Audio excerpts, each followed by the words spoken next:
justice, truth be yours forever. Jamaica land we love. Jamaica, Jamaica, Jamaica land we love. Teach us true respect for all. Stir response to duty's call. Strengthen us, the weak to cherish.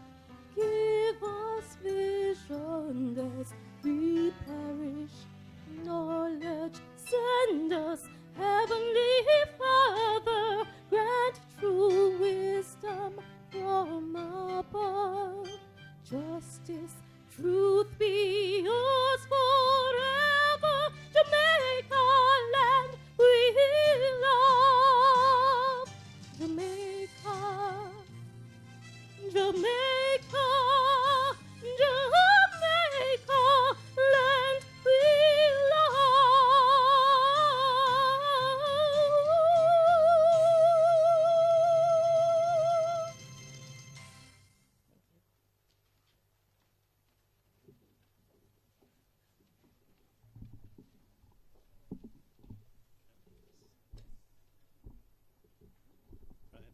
Okay, thank you very much. Good evening, everyone. Principal Professor Archibald MacDonald, Pro Vice Chancellor, PVC Dale Weber, Professor Weber, Professor Paul Brown, Chair of the Organizing Committee for our conference, Dr. Winston Delahaye, Chief Medical Officer, Ministry of Health, Professor Marilyn Eustace, our distinguished Sir Ken Standard Lecturer, and Colonel Smith.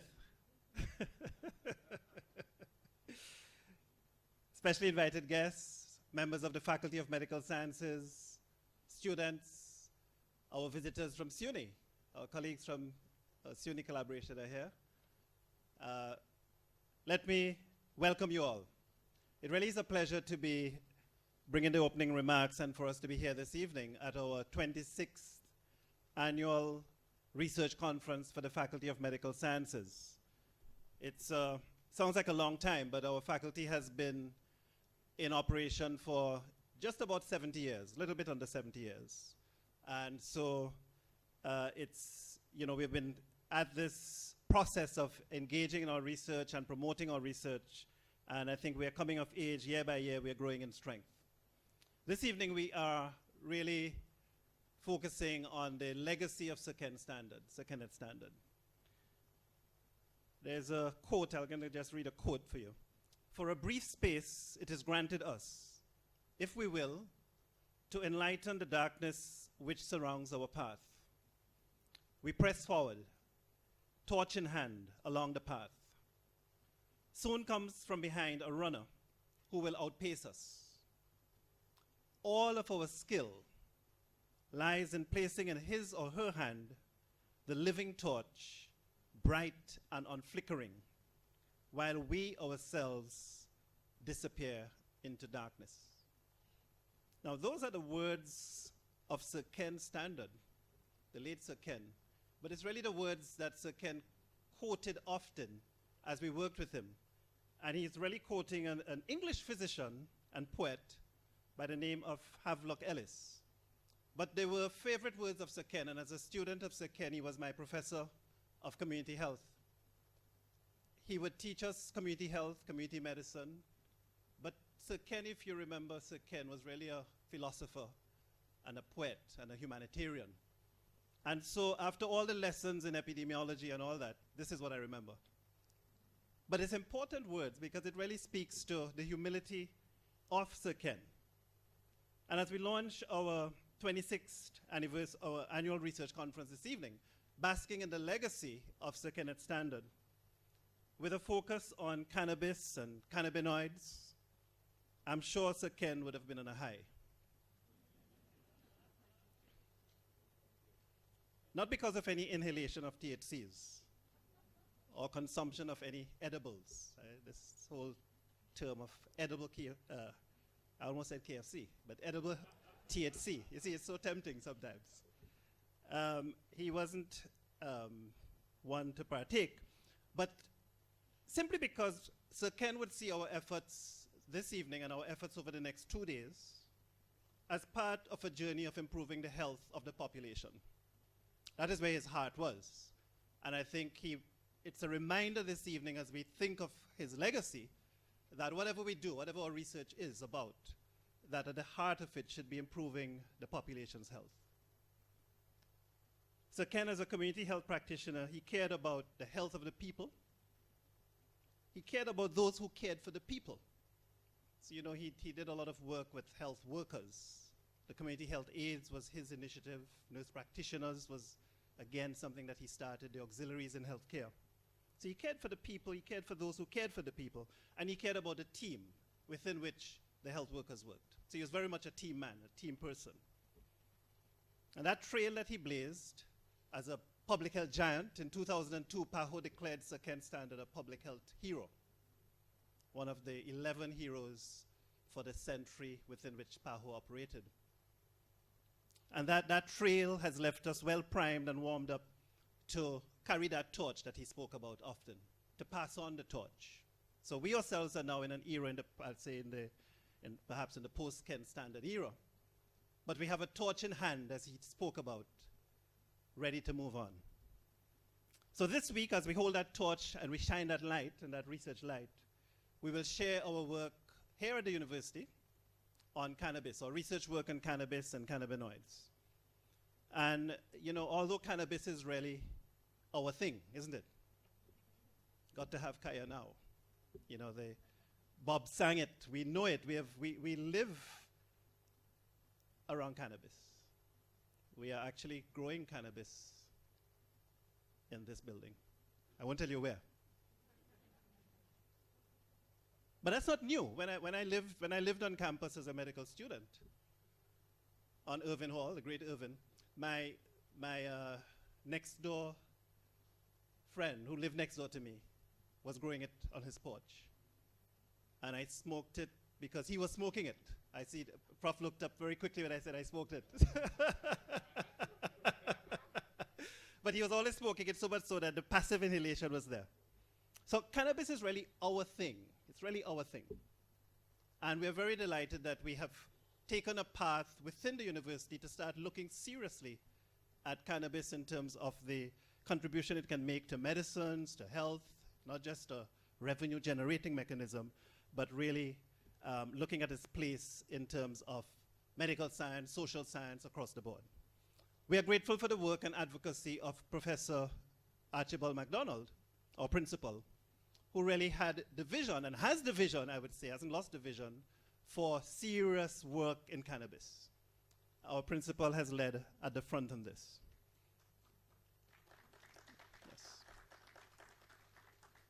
Yes. The UWI has a cannabis research group, and that research group is a multidisciplinary group across the campus. And there are a number of projects at different stages at this point that we're engaging. At the heart of our work is still the vision of Sir Ken Standard, to improve the health of the population as we build strong teams, strong research teams, strong working teams in the population to take this journey forward. So it's early days yet. I think to a large extent we have just, in a way, taken that torch that Sir Ken spoke about and begin to run with it. We have a long distance ahead of us, and we're grateful for visitors and friends like Marilyn Eustace. Professor Eustace is here to share her own work in this area and to help build that momentum as we move forward. So I'm very happy to, on behalf of the Faculty of Medical Sciences, to welcome you all, visitors, especially our visitors from abroad, Prof. Eustace and her team, her husband, our visitors from SUNY, other visitors who are here with us. Welcome our colleagues who have worked hard preparing for this conference. I want to thank Professor Paul Brown and his team. They've been at it for the many months putting this program together. It's an exciting program. You'll see, we'll hear a lot tomorrow and on Friday in the workshop. And I think we will have an exciting conference. So we look forward to a good 2 days of meeting, and certainly to this evening's lecture, as our distinguished lecturer will present. So thank you all for coming, and we'll continue in the program for this evening, and I have the pleasure next of inviting our principal. Our principal is well known to those of us on the campus. He's, in fact, the former dean of the Faculty of Medical Sciences, and he has had a distinguished career in the faculty in terms of his own initiatives. Beyond the cannabis push, as I said, he has done work in emergency medicine. He's an outstanding surgeon, and he has taken the campus forward in terms of its own development, in terms of its infrastructure, and a lot of projects in the last few years as principal. Recently was given one of the highest national honors in Jamaica for his work in academia and in terms of developing our country. So let's welcome to the podium Professor Archibald MacDonald to bring a welcome.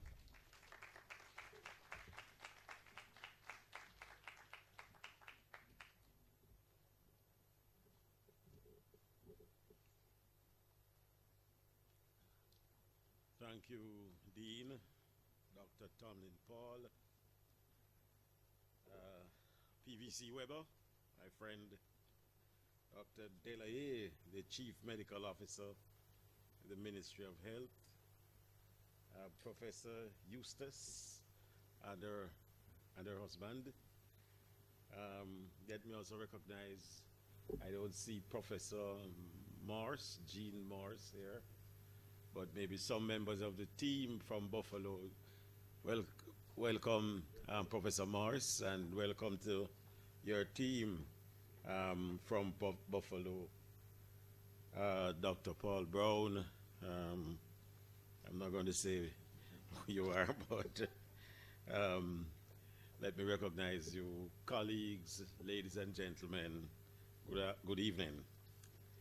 On behalf of the University of the West Indies, in particular, the Mona campus of the university, it is my distinct pleasure to welcome you to this opening ceremony of the 26th anniversary of the Faculty of Medical Sciences Annual Research Conference and Workshop.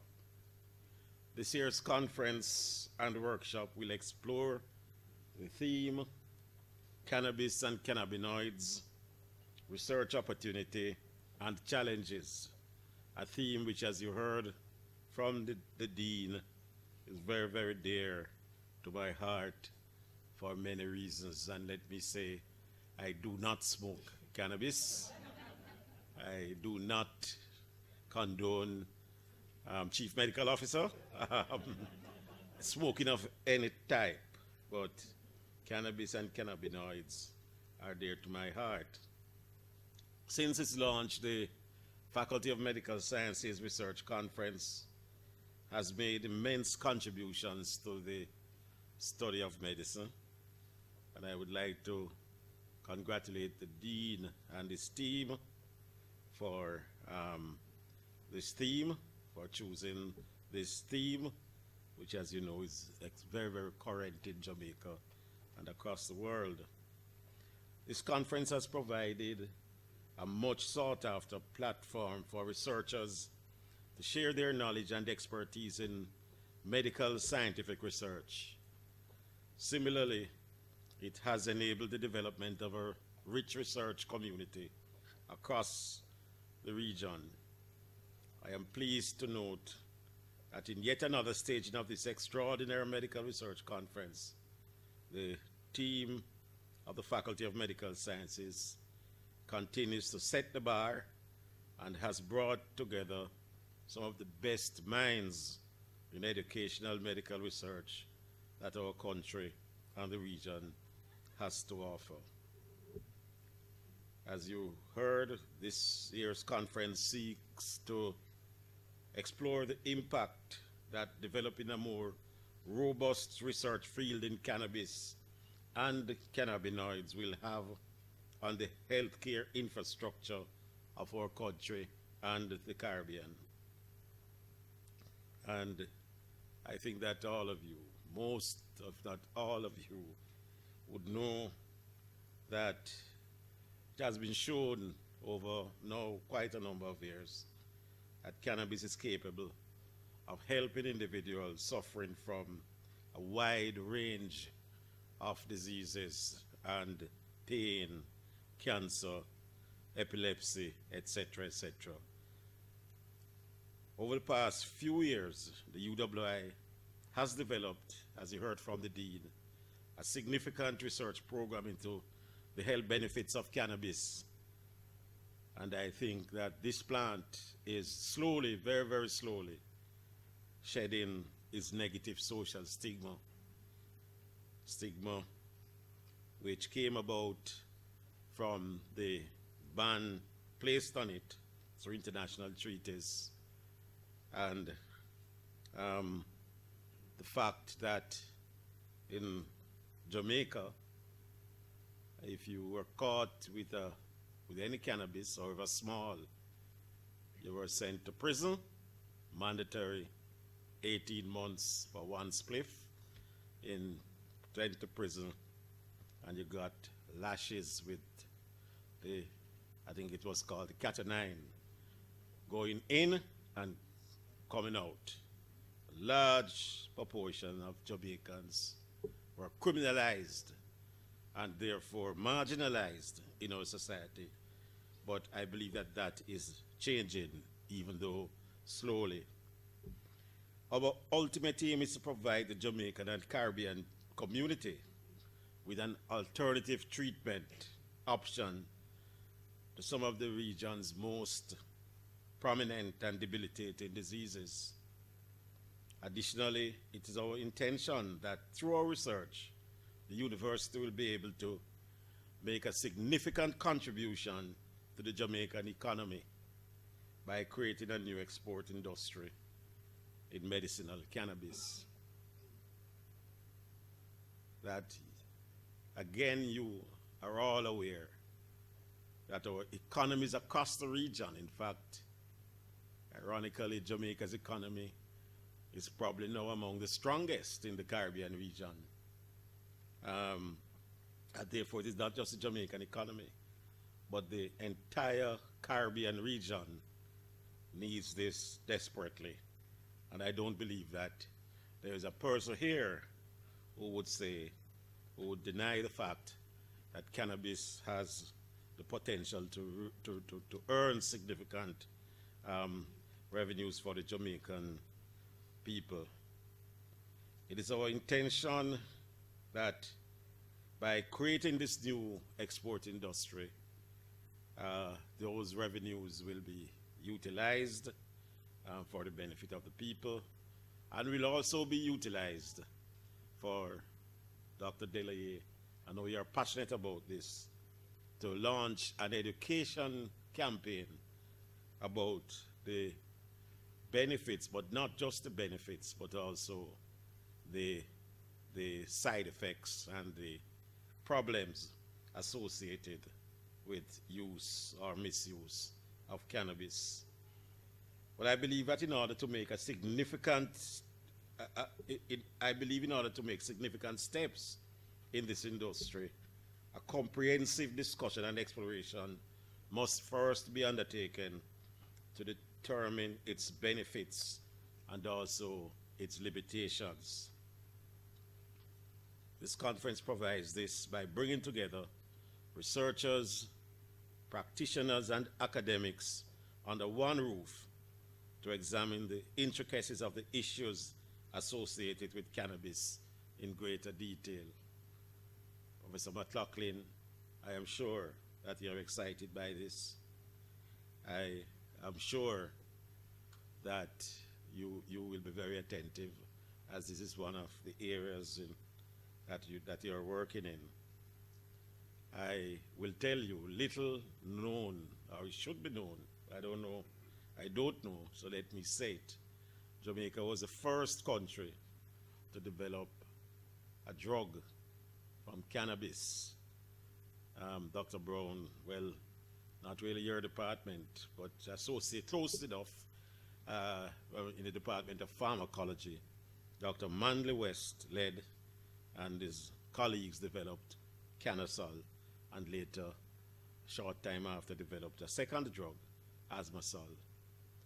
These drugs did not greatly benefit Jamaica because we were not able to access the international markets, especially the market of the United States of America. And in fact, they were banned in the United States. But certainly, they are researchers now, and I want to laud the bravery and dedication of Professor Henry Lowe, who is marching on. Even at his age, he is marching on. He was there in the time of Manley West, and he continues to make a valuable contribution. It's one of the areas that he's working on. Being able to share our expertise and knowledge whilst engaging in critical discussions with our regional neighbors will hopefully trigger a necessary response to bring greater light to the public health implications of the use of medicinal cannabis and cannabinoids. These are intended to be, I was asked to make brief remarks. I think I've been brief, so in closing, let me thank the Faculty of Medical Sciences for organizing another impressive conference and workshop. Dean, I will look at the program and I will make my utmost, do my utmost best, because I'm sure there is a lot in there of interest to me to attend some of the sessions. I am positive that this year's event will prove enlightening and educational for our students, practitioners, and medical researchers, and will open up new collaborations and opportunities for dialogue within our community. Thank you all for attending, especially our visitors from overseas, and I wish you a truly enjoyable and informative conference. Thank you.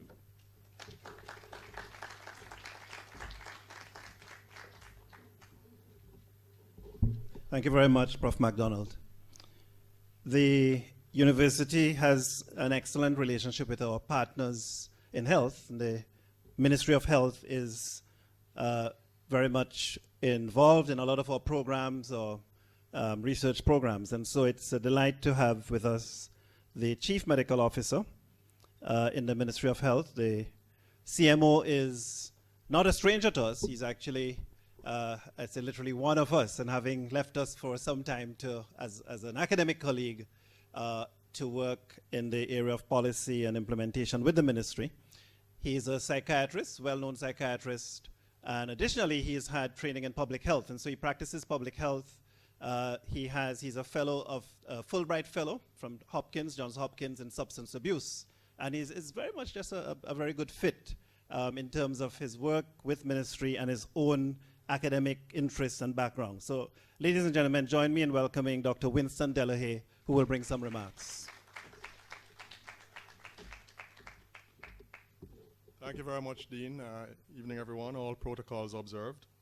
Let me first apologize for the unavoidable absence of the Honorable Minister of Health, Dr. Christopher Tufton, who is unable to be here with us this afternoon. I applaud the leadership of the University of the West Indies and the Faculty of Medical Sciences for being able to sustain this very important event for the last 26 years. This has become a calendar event that we all look forward to every year. I commend you as well for keeping research on the agenda and for particularly stressing the importance in moving healthcare forward. Your theme, Cannabis and Cannabinoids, Research Opportunities and Challenges, is very topical, relevant, and I dare say contentious as it relates to marijuana use, criminalization, as well as the impact on mental illness. The research evidence indicating marijuana may unmask or exacerbate psychotic symptoms in persons who are susceptible on the one hand, and on the other, that extracts of marijuana may be used to medicate symptoms in persons with some mental disorders, underscores how controversial this topic can be.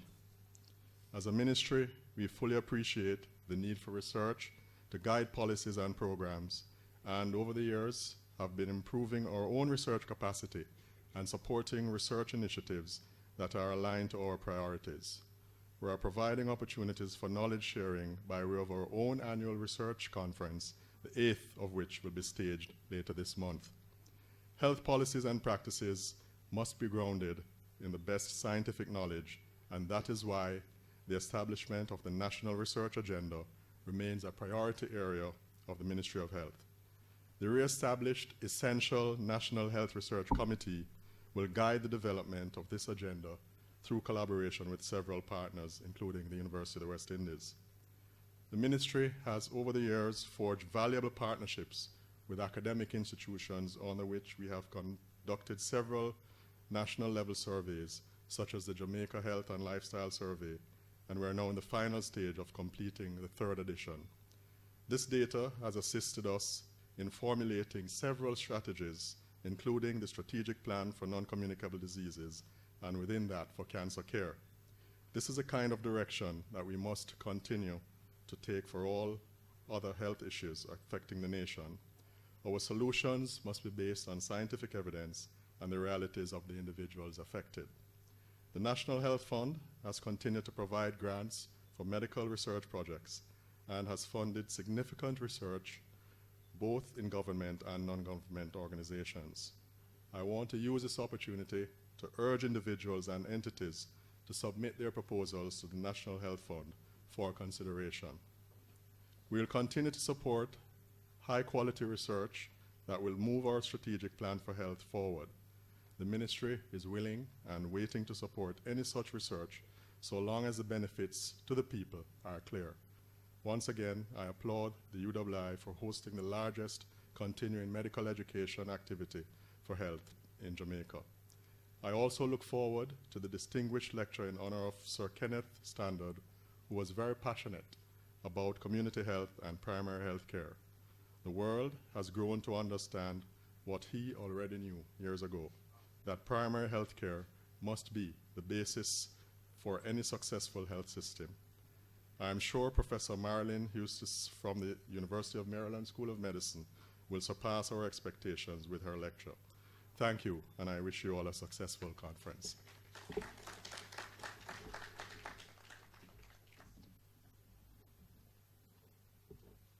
Thank you very much, Dr. Delahaye. We have a special item next on the program. And in fact, when I heard Dr. Christine Walters sing the national anthem, I said, well, I have to get that CD. It's never heard it sound like that. So much so, it's so impressive that I'm going to invite her back to give a rendition here for this special item. Let's welcome her, Dr. Walters.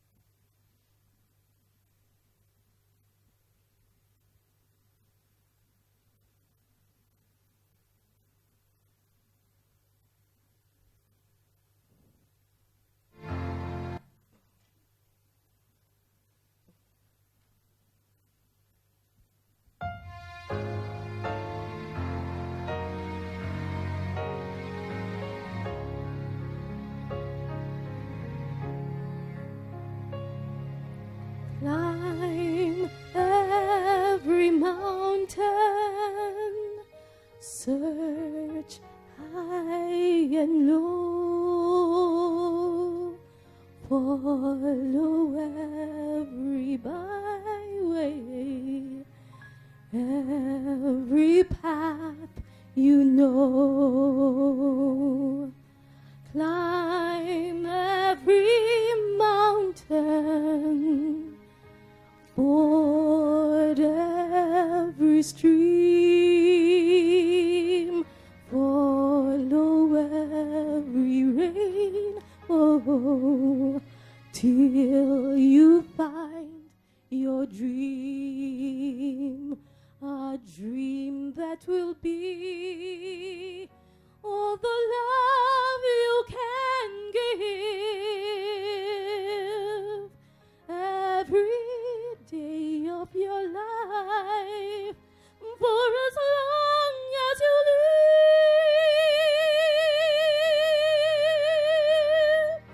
Climb every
I know, if you don't know, Dr. Walters is a researcher and a statistician.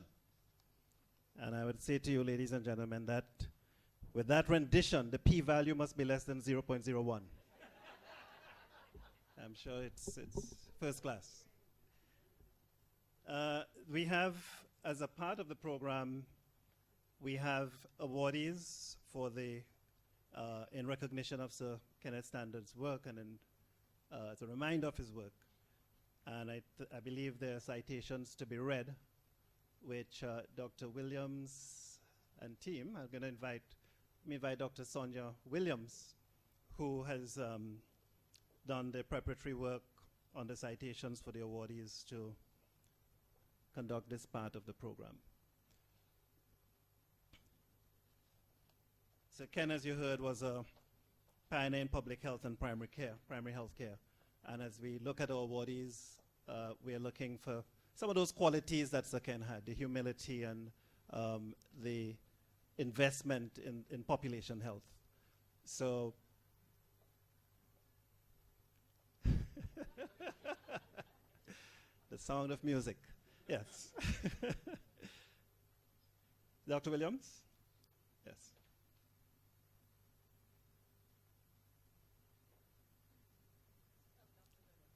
Okay.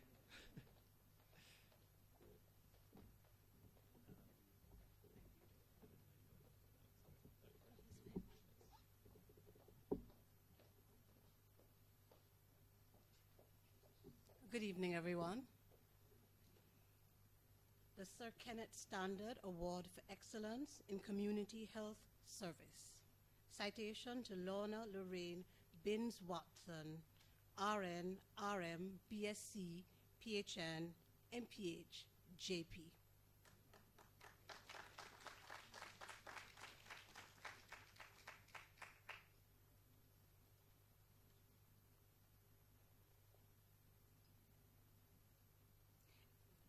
Is Nurse Binns Watson here with us?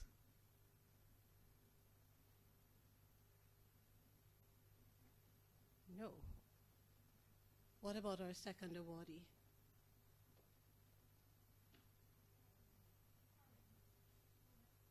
Karen Briscoe Nelson?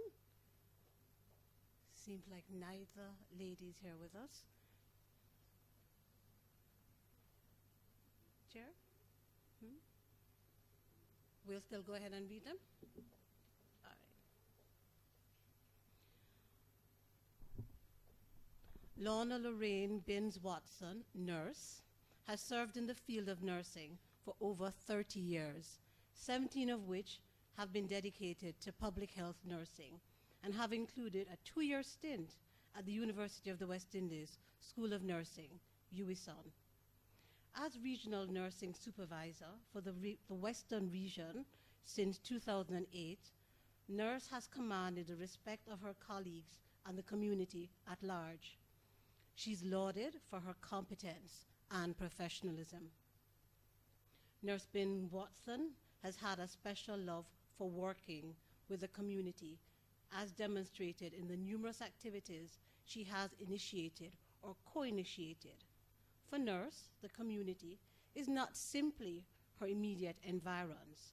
Rather, community includes anyone who is in need and can conceivably be reached by her personal resources and the resources of those mobilized to her cause. Her outreach activity has been many and varied, and she has contributed at the level of her profession, her local community, and the Western region. So here we present but a few of those accomplishments of this outstanding awardee. Recognizing the absence of an official obstetrics labor and delivery record for primary care, Nurse adapted the one that was in use for secondary care. So today, each mother delivered at home by a trained professional has a detailed permanent record capturing labor, delivery, and immediate postpartum information. She was also part of a decision to deepen the nurses' impact on the population they serve. So, PHN2 was born. Public health nurses promoting holistic nurture. The program involves providing necessities to selected needy primary school children, one from each parish, and offering opportunities for social engagement through outings and other activities. The program is funded mostly from the personal resources of the public health nurses and fundraising activities. Under Nurses Watch, the program has extended to 3 or 4 parishes in the region. A woman of faith and justice of the peace, Nurse Binns Watson serves at the local level at the Spice Grove and Providence Independent Baptist churches. She has been Sunday school teacher, youth director, and women's fellowship coordinator. At the national level, she has served as an executive member of the Association of Independent Baptist Churches of Jamaica, AIBC, as well as Pastors and Wives Retreat Coordinator. She is currently the National Vice President of the Independent Baptist Women's Fellowship, an auxiliary of AIBC. In the rural farming community of Hodges Land, St. Elizabeth, there are many people saying yes. Y-E-S. Yes. They have been beneficiaries of a unique program for basic skills training for earning. YES, Youth Empowerment Services, is the brainchild of Nurse Binns Watson as part of the outreach of the Providence Independent Baptist Church. YES is wholly funded from her personal resources and has been the recipient of much of her time and energy. Unsurprisingly, this woman of faith does not plan to stop there, but has been actively seeking funds to erect a skills center in the community to reach more of the population who are unable to access tertiary education, cannot survive on subsistent farming, and need a means for earning a living.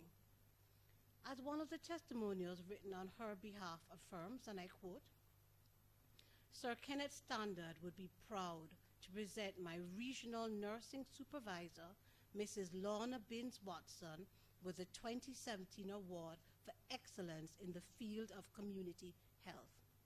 The Faculty of Medical Sciences is in turn proud to make this award to a most deserving awardee." Thank you.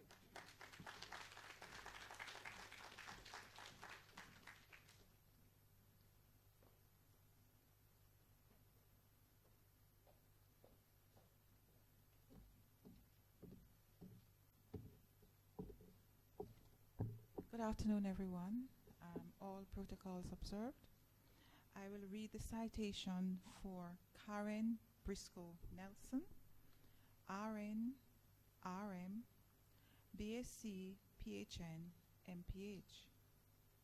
Mrs. Karen Briscoe Nelson, Public Health Nurse 3 and Regional Non-Communicable Disease Surveillance Officer within the Southern Region Health Authority, currently has core responsibilities to manage the Regional Cancer Registry, coordinate the Regional Cervical Cancer Program, and assist with the coordination of health promotion programs.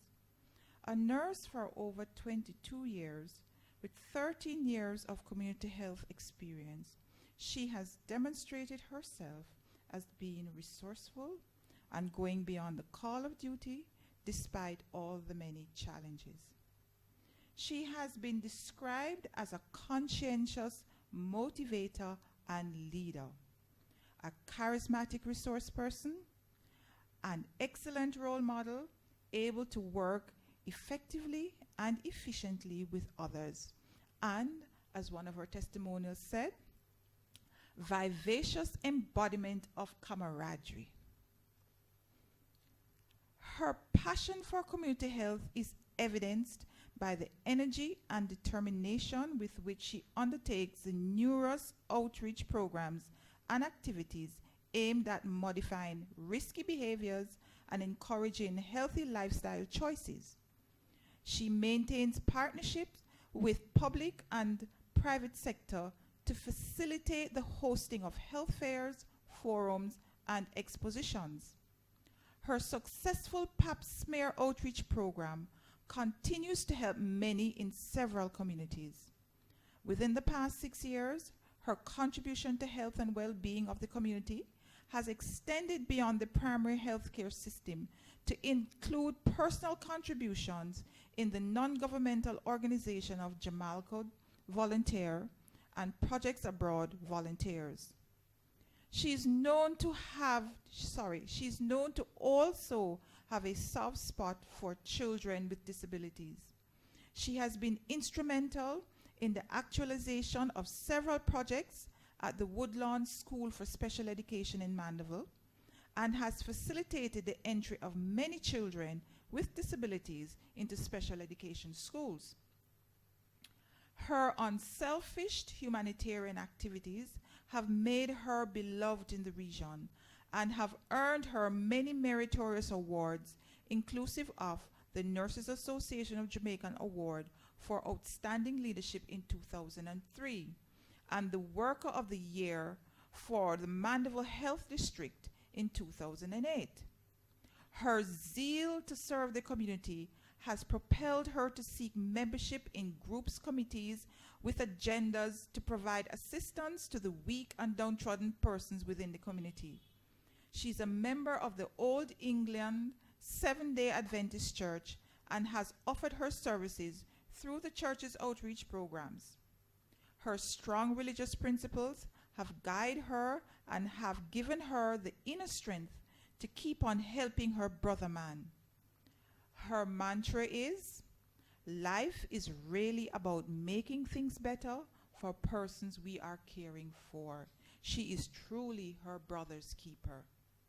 Tonight, we are proud to offer this Sir Kenneth Standard Award for Excellence in Community Health Service to Mrs. Karen Briscoe Nelson for her distinguished service in the community health sector. Thank you.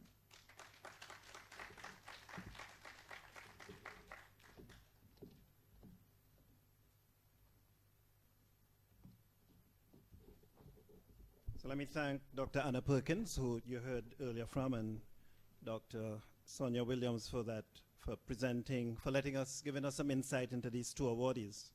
Certainly we're very proud of this work. Our nurses have done outstanding work. I see Dr. Steve Weaver here, the head of UWI School of Nursing. Congrats, Dr. Weaver. And we look forward to these awardees again in years to come and hearing of their contribution. I'd like to acknowledge the members of Sir Kenneth Standard's family who are here with us. And I'll ask is Dr. Marlon Golson here? No?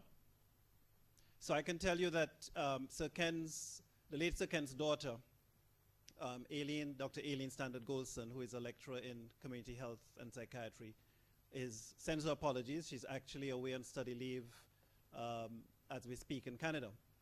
And we were expecting Dr. Marlon Golson, who is Sir Ken's grandson, but I suppose he's also couldn't make it. But we acknowledge the family, and we know that they're still very much supportive of this gesture that the university and the faculty has continued to make in Sir Ken's honor. We are coming to the highlight of this evening's meeting. And as I invite Dr. Sophie Turfus to introduce our distinguished lecturer, I just want to say that I can share a little introduction myself on Professor Marilyn Eustace. She landed in Jamaica a few days ago. And the few days that she's been here, she's done the three things that a Jamaican visitor needs to get that stamp in their passport when they're leaving to say that you have really visited Jamaica. So she did on the very first day. She jumped in a car, jumped behind the steering wheel, and drove to Ocho Rios. First time in Jamaica. And she didn't tell me this bad, but I'm sure she did it. In Ocho Rios, she climbed Duns River Falls, And on her way back, she had some jerk pork.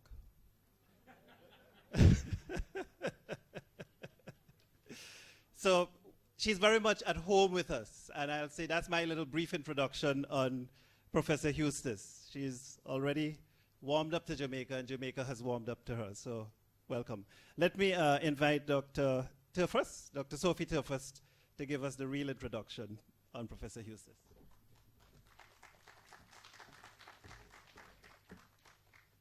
Esteemed visitors, cherished colleagues, and students, it's my great pleasure tonight to introduce to you this evening the Kenneth Standard Distinguished Lecturer for 2017, Professor Dr. Marilyn Eustace. Professor Eustace worked at the National Institute on Drug Abuse for 23 years, from 1988 to 2016. She began her career there as a research fellow and a PhD student, and worked her way up to the Chief of Chemistry and Drug Metabolism at NIDA's Intramural Research Program in Baltimore, Maryland. She also served as an adjunct professor at the University of Maryland School of Medicine. Professor Eustace is renowned worldwide for her research on cannabinoids and their receptors. Her research program has yielded 458 publications and 14,770 citations, according to ResearchGate last night, on areas involving discovery of mechanisms of action of cannabinoid agonists and antagonists, and evaluation of cannabis dependence, the development of tolerance after chronic cannabis exposure and cannabis withdrawal, the effects of in utero drug exposure, neurobiology and pharmacokinetics of novel psychoactive substances,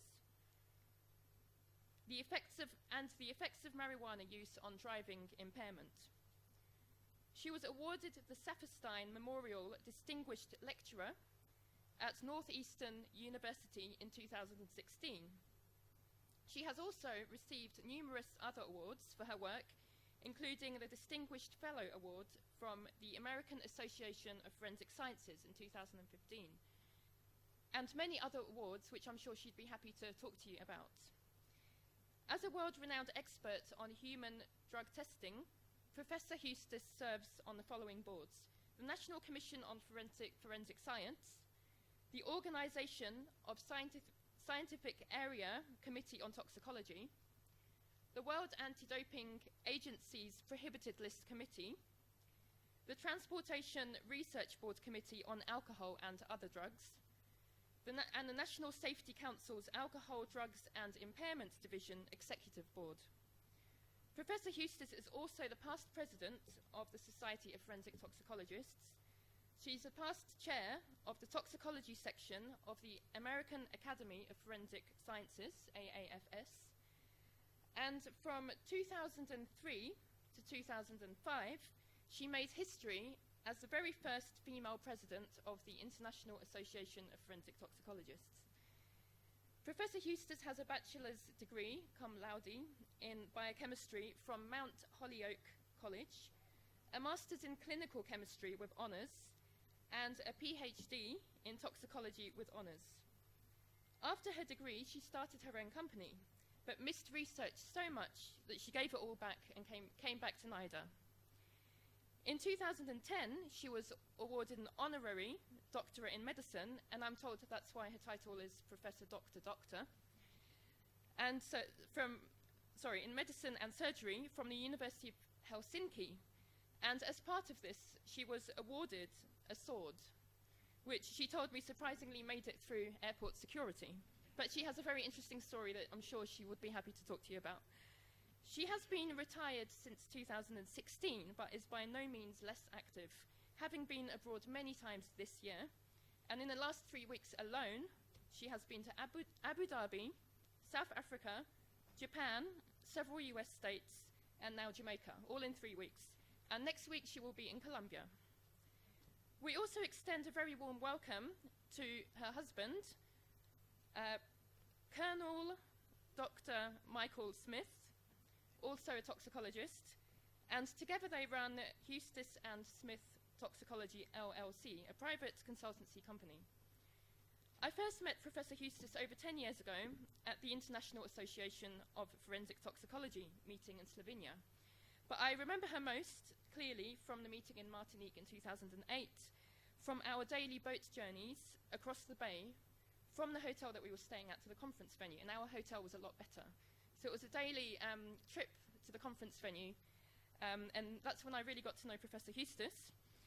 And I got to realize then that as well as being such an outstanding scientist, she also introduces an unforgettable fun factor at otherwise formal and predictable conferences.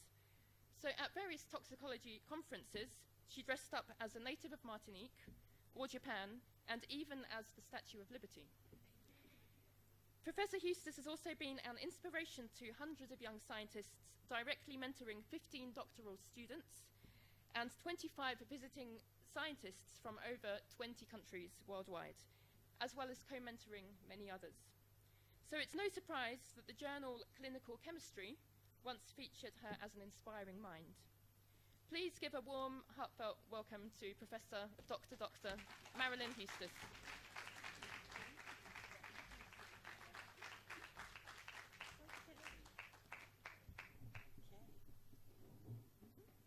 Well, good evening, and thanks so much for coming. I really enjoy going to different countries and learning about their history and culture and religion, so I'm delighted to be here. It's my first time in Jamaica, so every time I get a new country, it's very exciting for me. I'm tremendously honored to be receiving the Sir Kenneth Standard Lecturer. I think it's a tremendous honor, and I appreciate very much. And Dr. Brown, I know he was head of the committee that selected me, so thank you so much. So I'm going to talk to you today about a really important topic. And I'm here in Jamaica, and as clearly Principal McDonald said, you have a long history with the cannabinoids. And throughout the world, we're all dealing with this new possibility of medicinal cannabinoids, and also at the same time needing to be very careful and make sure that we're not creating harm. So I have done research on therapeutic uses of cannabinoids. I've also done research on cannabis dependence and withdrawal. So I hope I will give you a very balanced view of more than 25 years of research in this particular area. So we know a lot about cannabis on the street, and I'm going to talk to you, you know, it's been around for more than 4,000 years. And when I was in Egypt, I saw the mummies where they have young girls who were in childbirth and they were given cannabis for the pain of childbirth. So it's been around for a very long time. We also know that in the United States now we have a huge percentage of high school seniors who have used cannabis at some time, and unfortunately 6% who are using it daily. And you know, what's really important for us to think about is young people have developing minds, okay? And right at the time when young people are in school and supposed to be learning and planning their future, this is the time when experimentation with drugs begins. And now in the United States, young people used to start by having a tobacco cigarette or maybe sneaking a little Red Stripe beer, which I have enjoyed while I've been here. You forgot that one too. But also to, you know, that was the entryway. Now in the United States, people try cannabis generally before smoking tobacco or having alcohol. So it's a whole new thing that we need to think about. We have seen a tremendous decrease in tobacco use over the years, when we all know the cost, the morbidity and mortality that's associated with tobacco use, and alcohol, especially our problems with alcohol-impaired driving have really reduced, not as far as we would like. And in fact, we've had in the United States sort of a plateau. After really reducing it, now it just seems like we can't get rid of that alcohol-impaired driving. And so that's an area that we have to think about. We also need to know that substance abuse treatment has increased tremendously, and we don't have pharmacotherapies that are useful yet, like we have methadone and buprenorphine that are very helpful for opioid dependence. We don't yet have a drug that is useful for cannabis dependence. And what's really important too is the fact that if people start using cannabis at a young age, that they have a greater possibility of becoming cannabis dependent as well. So one of the things that we talked about today, and we had a very interesting meeting today of people involved in your cannabis research group. I know you have several different groups on campus. And one of the things that to me is so exciting that you have this whole new area to develop. And I am totally in agreement with Principal McDonald that this is an excellent area for you all to include in your research program and to be looking at the medicinal effects as well.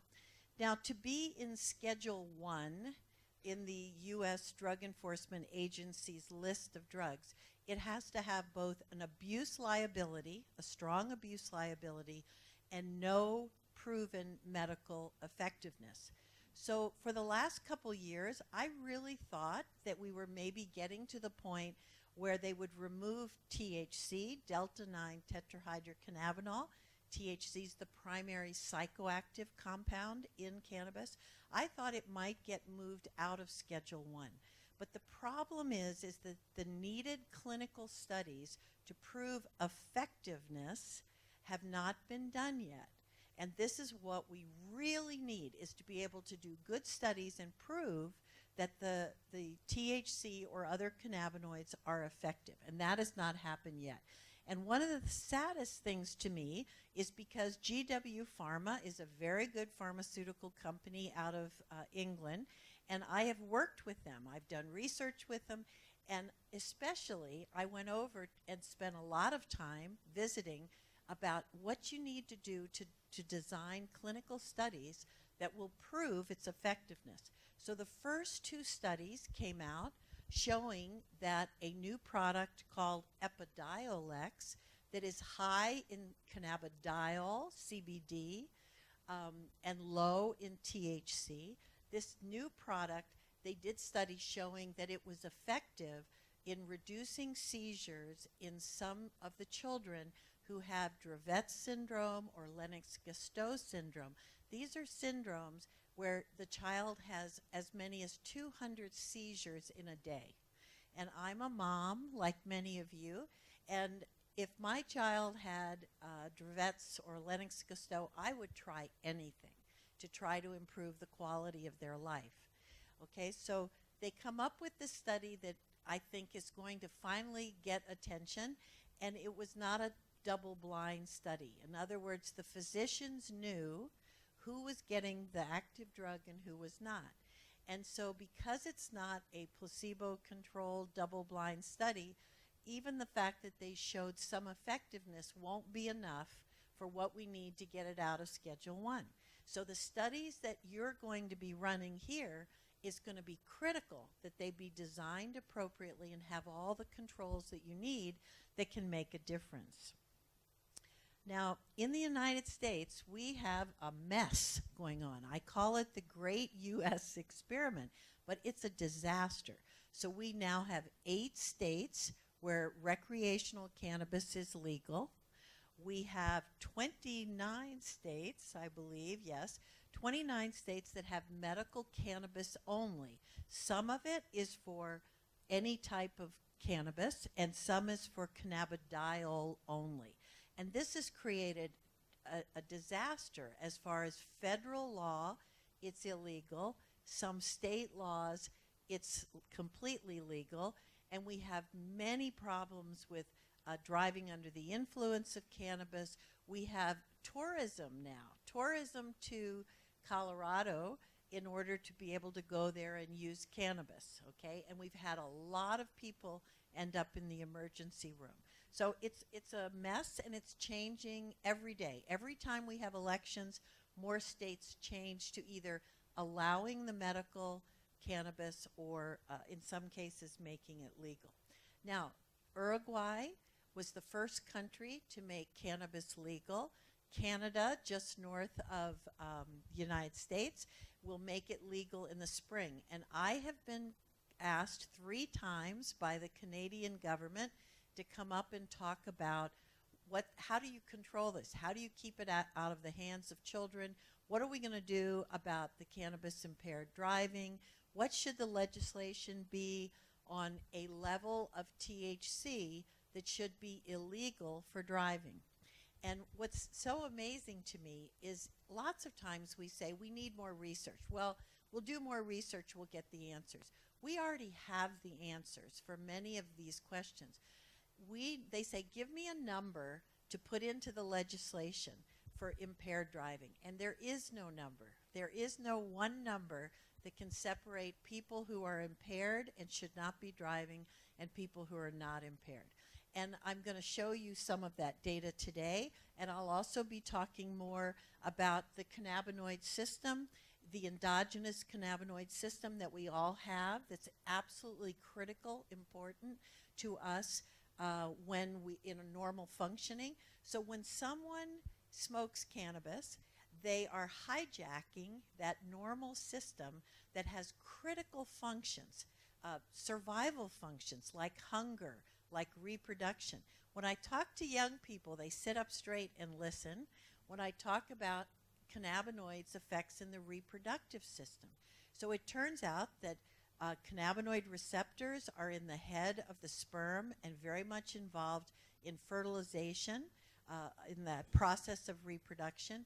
And once you have a fertilized egg, the cannabinoid system is again very importantly involved with implantation of that fertilized egg into the uterus. So it has many, many functions. Now, many countries have decriminalization, and I believe that's true here in Jamaica, right? That it's still against the law, but they don't enforce it for use of the drug. So there are some advantages to this legalization and decriminalization, and those advantages are it makes it easier to conduct research for the potential therapeutic effects. I can tell you I've been doing clinical studies since 1988. The longest it took me was 4 years. 4 years from the idea of the study before I could give the first dose. But at the end, my last study, I had a huge study and I got from the idea to actually the first dosing in 10 months. So we are improving things, but we need to do a lot more to make it easier for the appropriate clinical studies to be done. I'm pretty stubborn, so I don't take no for an answer, but it's not easy, and it requires a lot of cooperation also with the government to make sure all the safeguards are in place as well. So that's a big issue. We would like to make availability for patients who really need the drugs easier, and so that certainly does that. Big issue is both the safety of the products. So I don't know if you realize in Colorado, which is one of the states where cannabis is legal, we have people suing the government because the cannabis that they got had pesticides or heavy metals also on it. So the safety is a big issue, and I completely agree with the issues about cannabis can exacerbate symptoms of schizophrenia, psychosis. So this is a major issue too, is people's vulnerability to mental health issues with cannabis as well. So having it more legal might mean that we can have better products, safer products, and products that are consistent from lot to lot. This is one of the most difficult things for any natural product, is to have the same consistency in every lot. And then the issue that was brought up before is that years ago we had a lot of imprisonment for simply cannabis use. But it's interesting now when that is brought up, and I have that brought up a lot of times when I do public lectures. In the US, we don't have people being put in jail now for being caught with cannabis. It's always involving some other crime, dealing or some other crime involved with it as well. But there are dangers to this type of approach as well. So we know that this is, I think, the most important one, is that cannabinoids and the endogenous cannabinoid system are clearly involved with the development of the brain. There is no more doubt about that. So we know that under the influence of cannabinoids, especially in the young brain, it affects the way the nerves connect. And so when that happens, when you have, we used to think that the brain was fully formed by 18, and we know now that the brain is not fully formed until the late 20s, okay? So when you have the endogenous system that's exposed and the nerves actually connect differently, if the person decides later in life they're not interested and they're not going to use it so much, those nerve connections do not change. They are permanent. So it actually changes the way in which the endogenous cannabinoid system works. And then we've done work on in utero drug exposure. This is really important.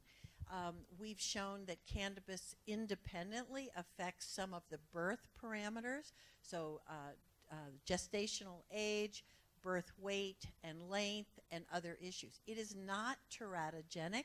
It doesn't produce abnormalities, serious abnormalities, but I'm going to show you some data tonight about there's two main studies that have been following children that was exposed in utero and what those long-term effects are. And the biggest short-term consequence, I think these are long-term consequences. And I hope I'll be around to come back in 20 years, because what I really think is going to happen in 20 years, we're going to see a reduction in the standard IQ of U.S. population. I think we will see that. Okay, it's going to take a long time to see, right? And it's going to take a lot of exposure to do that. But I think you will see that. And I don't know what that means in Jamaica about the standard IQ here as well. But the biggest short-term consequence is how many people may be dying on the roads because of cannabis-impaired driving. So we know this is a huge problem. In the U.S., we were way behind Australia, way behind Europe, who recognize how many people die from cannabis. And I'll show you more of that data, but I'll tell you right now, and I'll tell you again, you about double the risk of a serious or fatal motor vehicle accident, crash, if you're smoking cannabis and you're under the influence while you're doing that. So that's a big issue from the medical point of view, because we think we will have some very good therapeutic purposes for cannabis. How are we going to handle the cannabis and driving issue? Because many times individuals under treatment will need to have a driving license and go to work and all the other things that we do. Okay. So also, this is huge. Decreased perception of risk.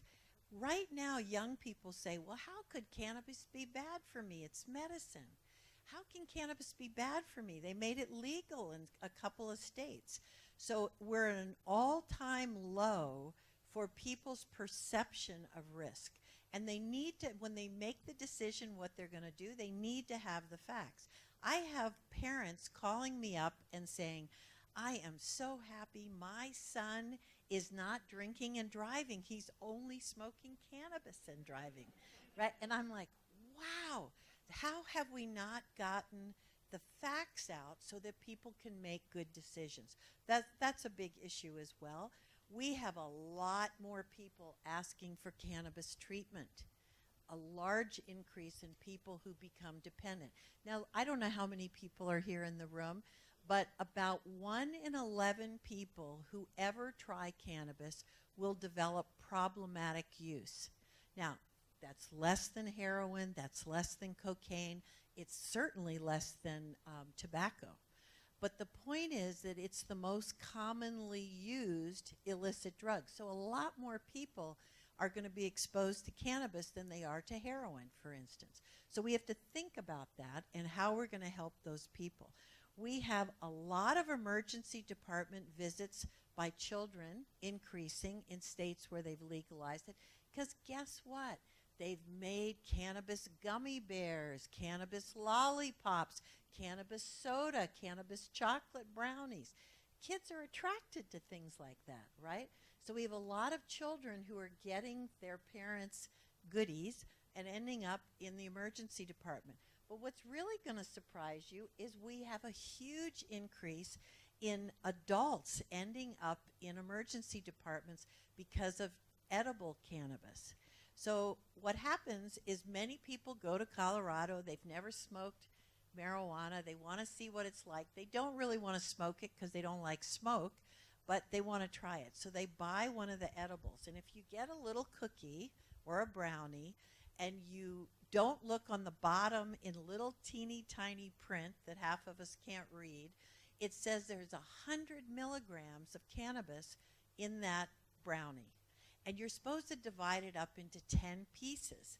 So I don't know about you, but I don't share my brownie with anybody, right?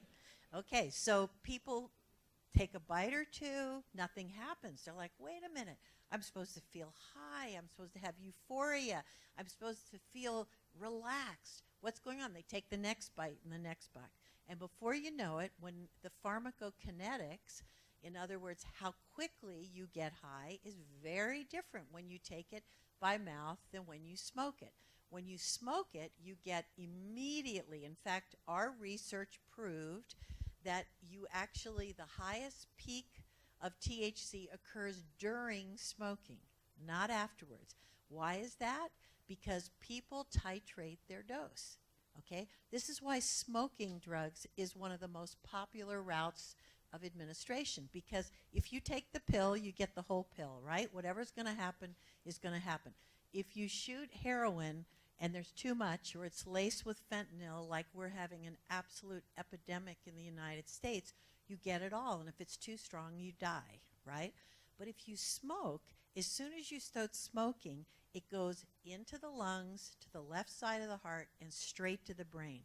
So we have very rapid delivery of the drug. That is an absolutely key component to abuse liability. The faster you deliver the drug to the brain, the more highly abusable that drug is. The second thing that happens is you start feeling the effects. We did studies where we could monitor an individual start feeling, what do you think first? It's not the euphoria first. Their heart starts beating a lot faster. So they start to feel that, then they start to feel the euphoria after this first puff, okay? So they can titrate how much they're taking in by how they're smoking that cannabis cigarette. And I hope I'll have time to talk more about that Friday morning. Okay, so we have lots of emergency department visits, and then this is the big unknown. We truly don't know what the chronic effects are on the cannabinoid system when you have constant exposure, daily exposure. I'm going to show you some data from brain imaging that we did in our studies as well that gives us a big idea of the importance. Okay, so let's talk about the most important short-term consequence, and that's cannabis-impaired driving.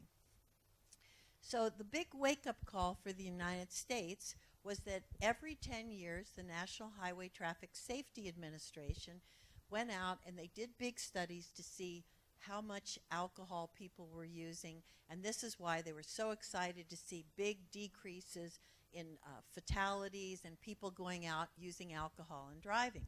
Well, we kept saying, all of we toxicologists who saw the dead bodies coming in from all the motor vehicle crashes kept saying, you're not even looking at drug-impaired driving. After cocaine, after methamphetamine, after something. That's okay. I've already broken this.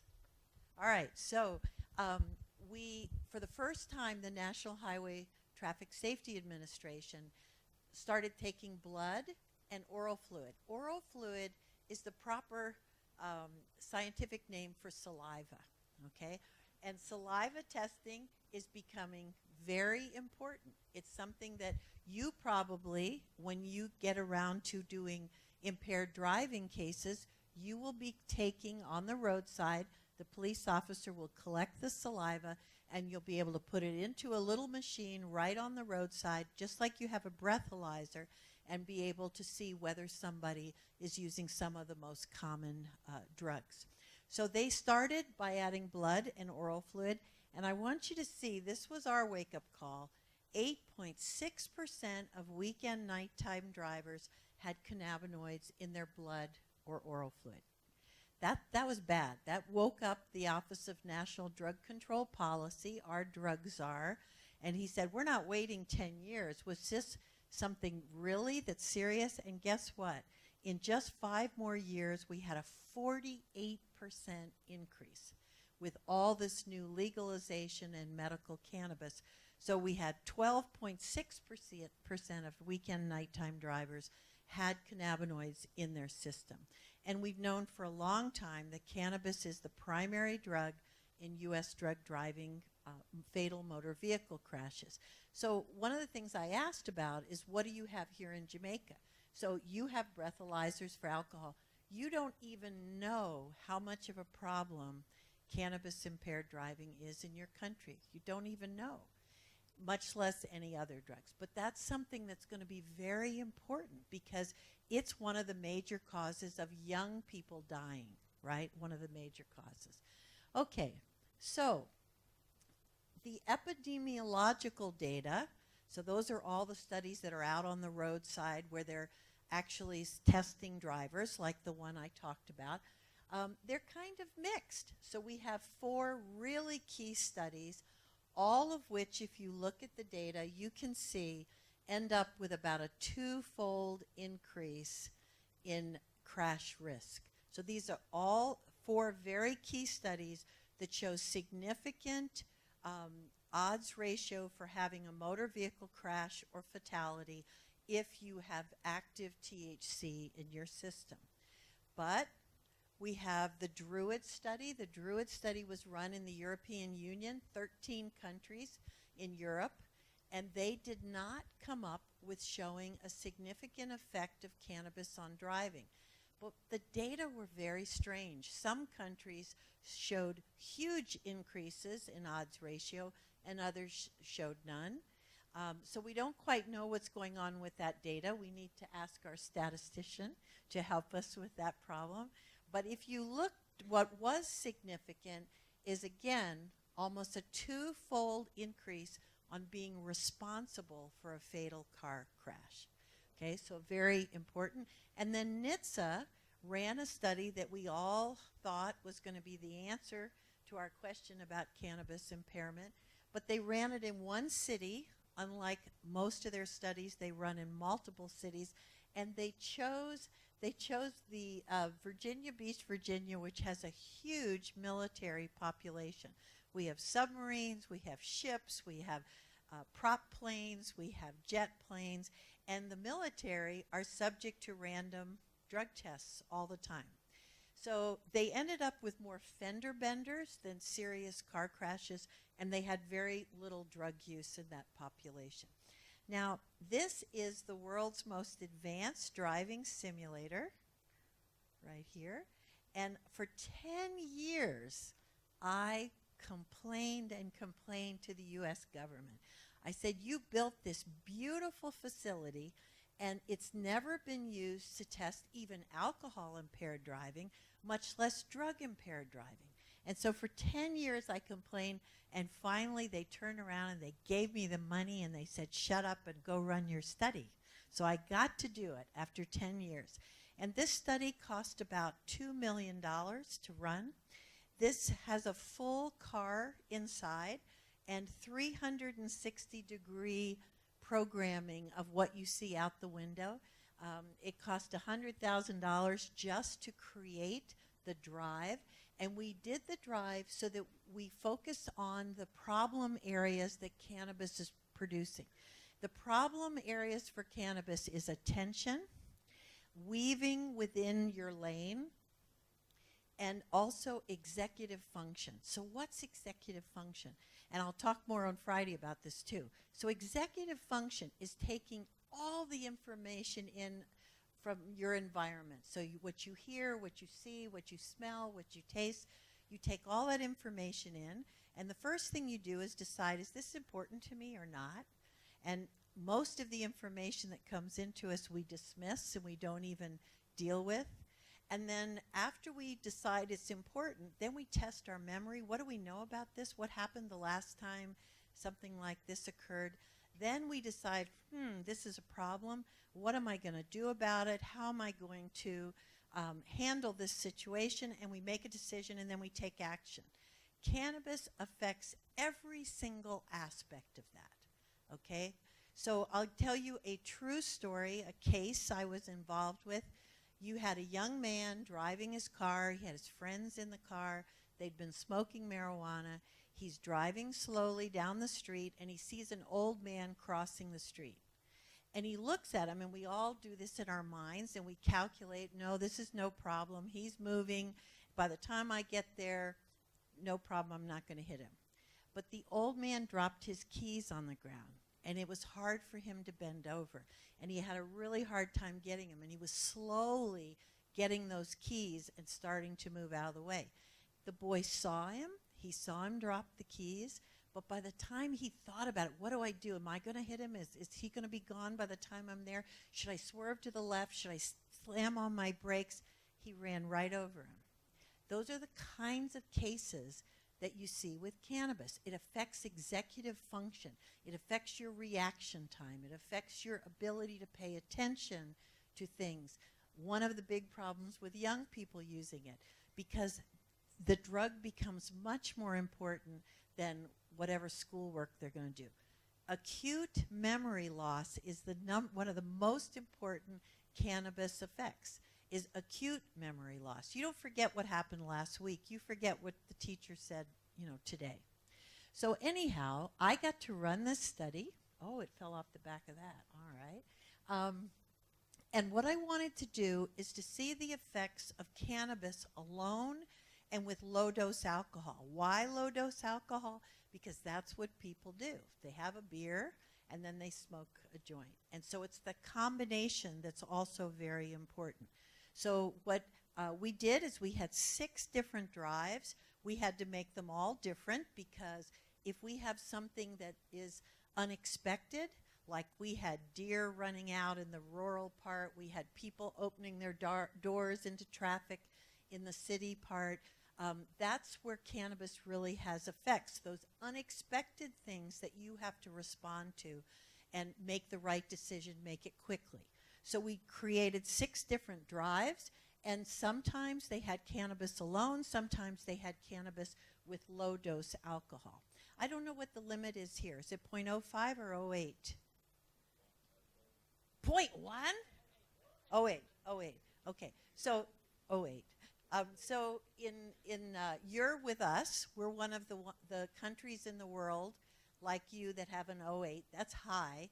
Most of the world is a 0.05, and in the Scandinavian countries, it's 0.02, okay? No drinks. So my husband and I go there a lot. I collaborate a lot with the Scandinavians on research, and we all drive to the restaurant, have a great dinner, drink some nice wine, and nobody drives home. I mean, they don't even think about it. Everybody takes taxis home, or their parents pick them up or whatever. But it just shows you, how you can have impairment at 0.04 clearly of alcohol. It's what the society decides is the appropriate limit. Okay, so we developed these driving scenarios. There's the entire car. And what you need to see here, these are actuators. And this is the size of an aircraft hangar. It's huge. And those actuators allow this whole orb to move very quickly. So if you accelerate, you feel it. If you slam on the brakes, you feel it. In fact, we have in our scenario, we have actually a gravel portion. That's a very rural portion. So you're working in Kingston and you have to drive to your rural home somewhere. And so when you go over the gravel, you not only feel the bumps, and I've felt your potholes for sure, okay? You feel the bumps, but you hear the crunch, crunch, crunch of the gravel. So it's really realistic. Here, we had over 250 things. I don't know if we can dim the lights a little bit. Can you all see the slides okay? Yeah, my beautiful slides I worked so hard on.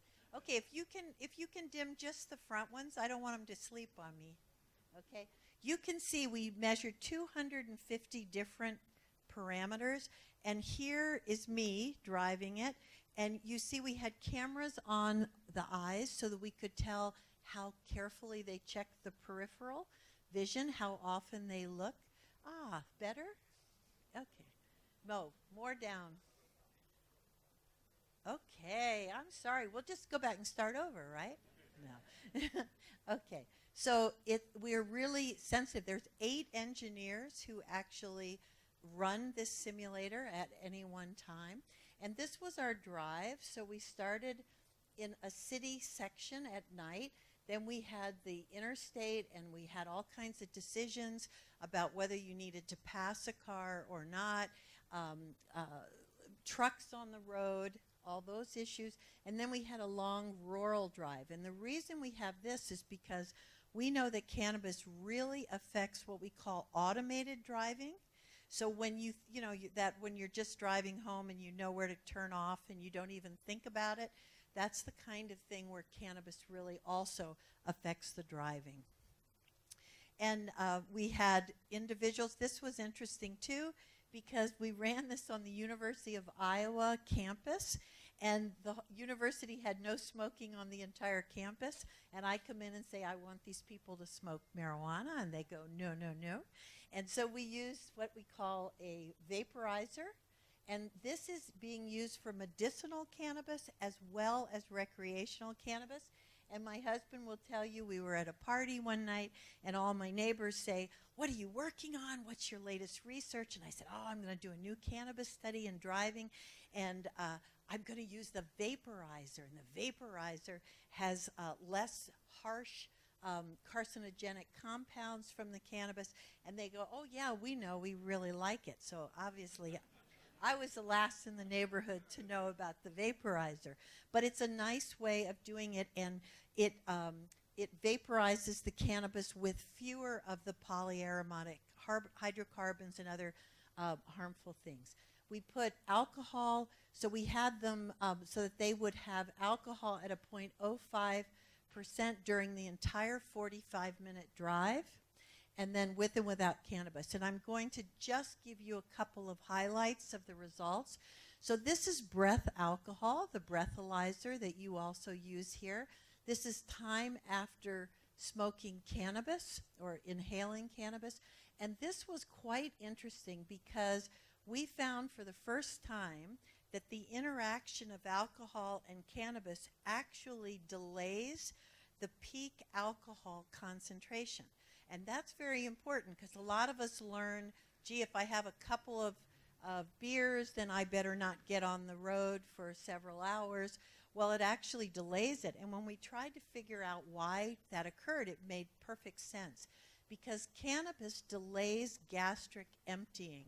That means that it delays the time that the stomach dumps into the intestine. And alcohol is primarily absorbed in the intestine, not in the stomach. And so the combination will delay that peak effect significantly. So that was one interaction that we found. And then we also found, which was really important, that we had a significantly higher THC concentration when alcohol was on board with cannabis. That is obviously critically important because it explains some of the interaction between the alcohol and the cannabis. And we tried to figure out why that was, and our suggestion is because alcohol dilates the blood vessels, and so perhaps because of that dilation, they're able to take in more THC when they're smoking than they did without the alcohol to be present. So the other things that we found had to do with their effects. So if we want to focus first on lateral control, so lateral control is keeping your car within your lane. And we've had a hard time with that with you driving on the left, I'll tell you that for sure. So this is one of the issues that we know leads to collisions because people will cross over the lane and hit the car in the other lane. So we found that both alcohol alone affects lateral control, as well as cannabis alone affects lateral control. And because of the way we designed the study, we had within every subject, we had each condition. And so what we were able to say is, what is the concentration of THC in the blood that produces impairment at a 0.05 alcohol, the same amount of impairment? What is the concentration of THC in the blood that produces the same lateral control impairment as alcohol does? This is really important because people always look to alcohol. We understand alcohol pretty well. The more you drink, the more impairing it is. A lot more people drink alcohol than use drugs. Now, I must have done 50 or 100 radio or TV or newspaper interviews about these data. And every single time I did it, I said specifically, this is at the time of driving impairment. These were the concentrations of THC in the blood. Well, you may or may not know that THC concentrations decrease very, very rapidly. So once you take it in and you have that high concentration during smoking, we proved it always occurs before the last puff on the cannabis cigarette. It drops really quickly. Why is that? Because THC is very lipophilic. Alcohol is hydrophilic. It likes water. THC is very lipophilic and likes fat tissue. So what happens is it goes right to the brain. The brain is a very fatty tissue, right? The brain is very fatty, so the THC gets into the brain and gets stored in the brain for a long time. And then also, it gets, when it's in the blood, it gets pulled off into all the tissues. So the concentrations of THC in the blood are really, really low. We as toxicologists have known this forever, that if you don't get the blood sample drawn quickly, you may end up with a negative THC in the blood and miss it. In the United States, it takes 1.4 to 4 hours to get the blood sample drawn after a police makes a stop and they consider that the individual might be impaired. So what are these concentrations 1.4 to 4 hours later? Well, we continue to take samples. In the first 30 minutes, 74% of the THC is out of the blood. 74% in 30 minutes. And if you look at the 1.4 hours, which is the beginning of the time that we get the blood sample drawn for impaired driving, 90% of the THC is out of the system. So it's those of you who are going to be running clinical studies like we talked about today, that's going to be really key, is getting your samples measured and looking at the concentrations that you have. Okay, all right, so how about longitudinal control? So longitudinal control is your speed, your variability in speed, and the distance that you keep from the car in front of you, all important safety factors. So we looked at the longitudinal control, and we didn't just let them guess. We actually gave them a little gauge, and we said, keep the distance between you and the car in front in the green area. So they had that advantage to be able to do that. And so what we found is that THC causes people to drive slower, okay, to have more longer time, 10% or more below the speed limit, and to increase the following distance. Now you think, well, that's a good thing, but sometimes they stop their car right in the middle of the highway, right? That's not a good thing. That's a very dangerous thing. If we look at breath alcohol, it causes increases in speed, and we found a significant interaction, there we go, interaction when both were on board. And the interaction was negative. But let's look at it more carefully. So if you look at what happens with THC concentration, remember it's very high first and it's decreasing over time. So if you look at that, the higher the concentration, the slower they're going. Okay? And if you look at the distance for the car in front, the higher the concentration, the greater distance that they're going to have between them and the car in front of it. what we see this as is people trying to compensate for what happens when they know they're high and they're trying to drive safely. If you look at alcohol, it's the opposite. You have more variability in speed as the alcohol increases, and the percent time that they're over the speed limit increases. When you put them together, it's very interesting. So when the THC concentration is high and the alcohol is a 0.05, you actually might at that point get some decrease in speed. But remember how quickly that THC concentration is decreasing. So in almost all cases, you find that the alcohol is the predominant factor when they're both there. And in fact, in another study that we did on reasons cannabis users are stopped, is because of speeding. So the number one reason people get arrested or get stopped is because they're speeding. Okay, let's talk about an area that's so important, I think, to all of our futures, and that's in utero drug exposure. So we know, we did a study, of course we did not give women marijuana, of course not. We would never do that. But we had a population where we were studying the effects of nicotine, and it's very well known that gestational age, or when the child is born, is significantly reduced, birth weight is significantly reduced, and head circumference, which is a measure of brain size, is also significantly reduced. Well, and these were with our colleagues from State University of Buffalo.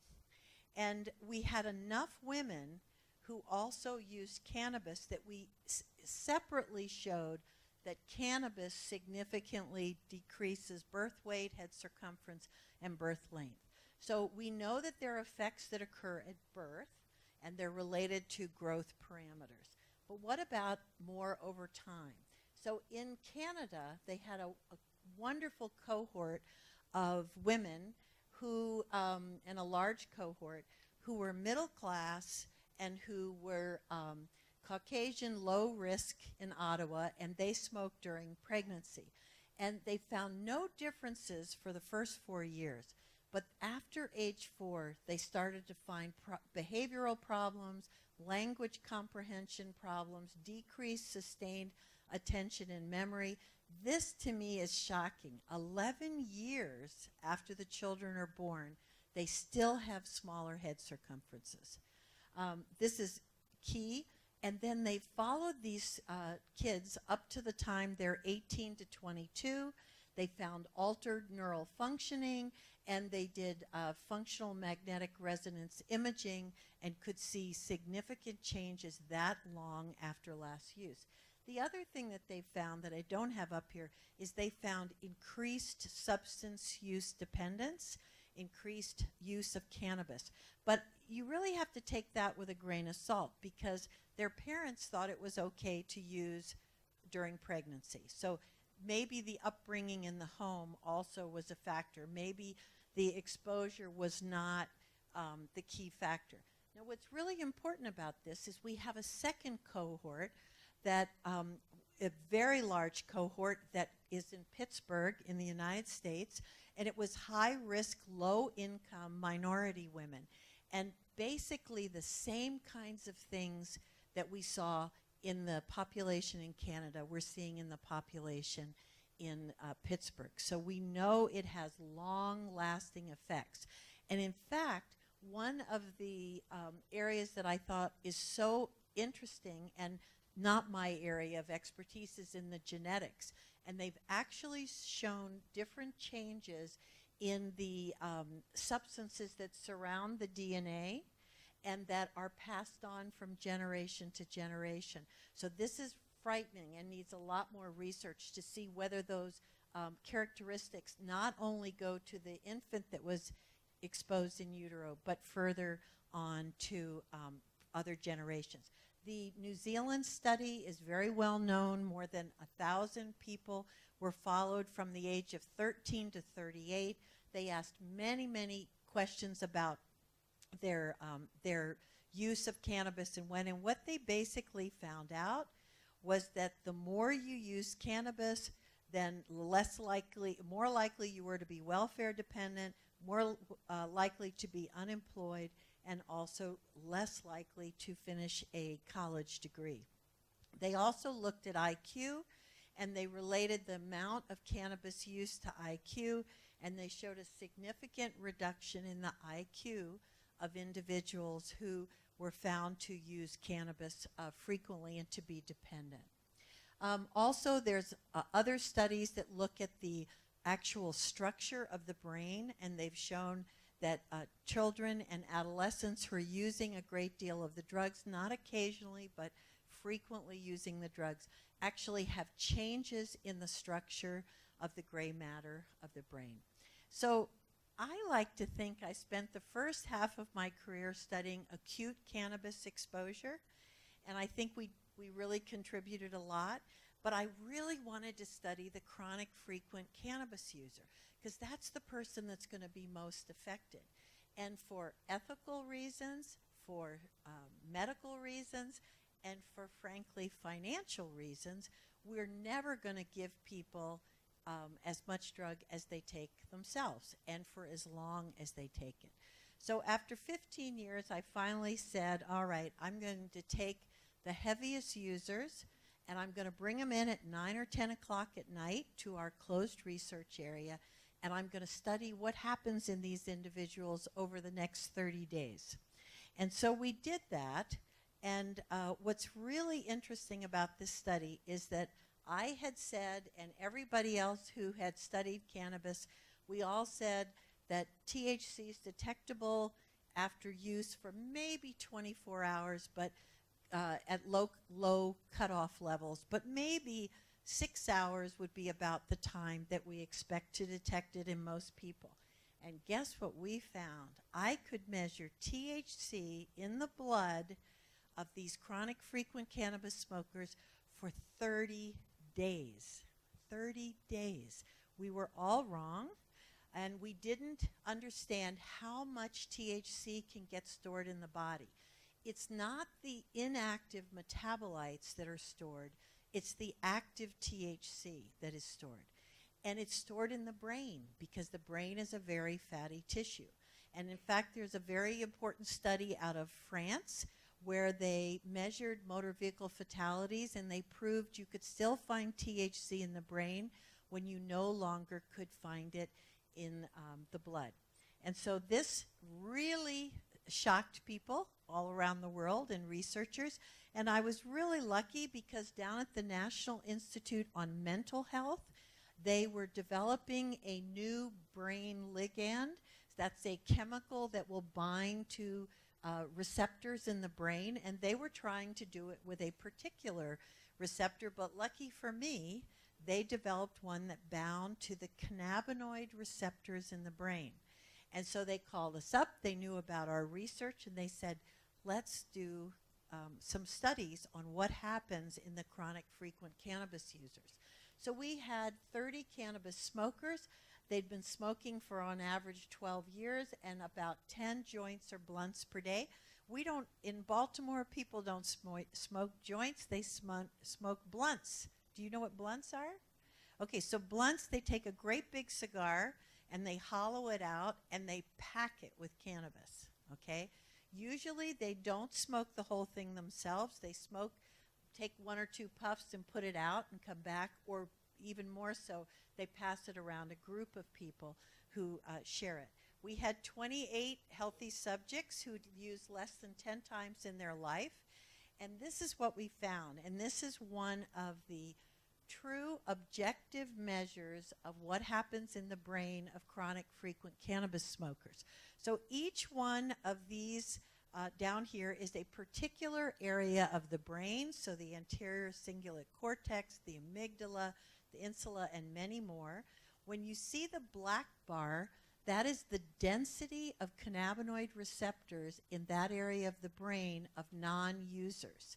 And what we were able to show, wherever you see a blue bar, when people were chronic frequent smokers, which is basically daily smokers, they had a significant change and reduction in the density of cannabinoid receptors in those particular areas of the brain. That is the areas where we know cannabis has effects and where it has important functions. So what did we do? I kept them on the unit for up to 30 days. And because all of our studies, we use volunteers, they can go home whenever they want. It's their own choice to decide to be in the study or not. And if any time they decide they don't want to be there, they can leave. So I was really worried because my 30 went down to 14. Why are they leaving? Because they're going through cannabis withdrawal. And cannabis withdrawal is not a pleasant thing to go through. It makes you irritable, you don't sleep well, etc. So we only had 14 people, and I thought, boy, I'm not going to have enough people to show significance. But what we showed is after 28 days minimum of abstinence, we had significant upregulation. That means that the brain can adapt. When you stop smoking cannabis and you don't use it for an extended period of time, your brain can adapt and bring that density of receptors back up. Okay, so what about psychomotor function? So in earlier studies that I had done with collaborators at Harvard, we had shown that chronic frequent cannabis smokers are impaired at baseline. They're impaired 7 days later after no use, but by 28 days, we showed no difference in their neuropsychological performance. So I wanted to say, well, what about this psychomotor impairment? Because the THC is still stored in the brain, is it active? Does it affect your ability to operate machinery or a car? And so Jan Ramakers is a good friend and colleague from University of Maastricht in the Netherlands, and I'm very jealous of him because he can do things I can't do. He gives them cannabis to smoke and he puts them right out on the road with you and me. Okay, they won't let me do that in the U.S., but they do there. They have, it's like a driver's ed car, so they have the instructor there and they have duplicate controls. And he discovered, because he could do things like I can do in the lab and he can put them on the road, he discovered that if something predicts in the laboratory that they're going to do poorly on the road, that gives some face validity to the task. So he had developed 2 tasks, divided attention and critical tracking, staying within your roadway. We brought all the equipment over, we brought a graduate student over, and I included it in my cannabis studies. And this is what we found. So compared to controls who are occasional cannabis users, so they're not non-users, they're occasional cannabis users, we showed that psychomotor performance at baseline, 1 week later, 2 weeks later, 3 weeks later, they still had psychomotor impairment compared to occasional users. That was for critical tracking. If you look at divided attention, you have, in this case, the higher the bar, the less well you're doing. And you can see at baseline, they have impairment 1 week, 2 weeks, 3 weeks later, still impairment. So your chronic frequent cannabis smokers who still have THC in the brain still have psychomotor impairment and probably account for the cognitive impairment that people have shown out a month or more. Okay, so, but let's go to the clinic. Okay, so I've shown you some of the negative effects of cannabis. Let's see what we can do. What do we know about therapeutic use? So back in 1999, the Institute of Medicine came out and they said, look, there's enough information out there that we ought to be doing research on therapeutic applications. Smoking is never a good way to give any kind of medicine, so find other ways to give it. And the U.S. government should help support cannabis research. This is what I was talking with our group today, the cannabis research group you have. This report just came out in January of this year.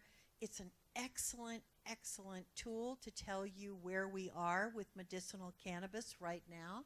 So it was put out by the National Academies of Science, Engineering, and Medicine, and it's looking at conclusions on the association between cannabis use and health, something that you're very interested in here, and recommendations to support and improve cannabis research.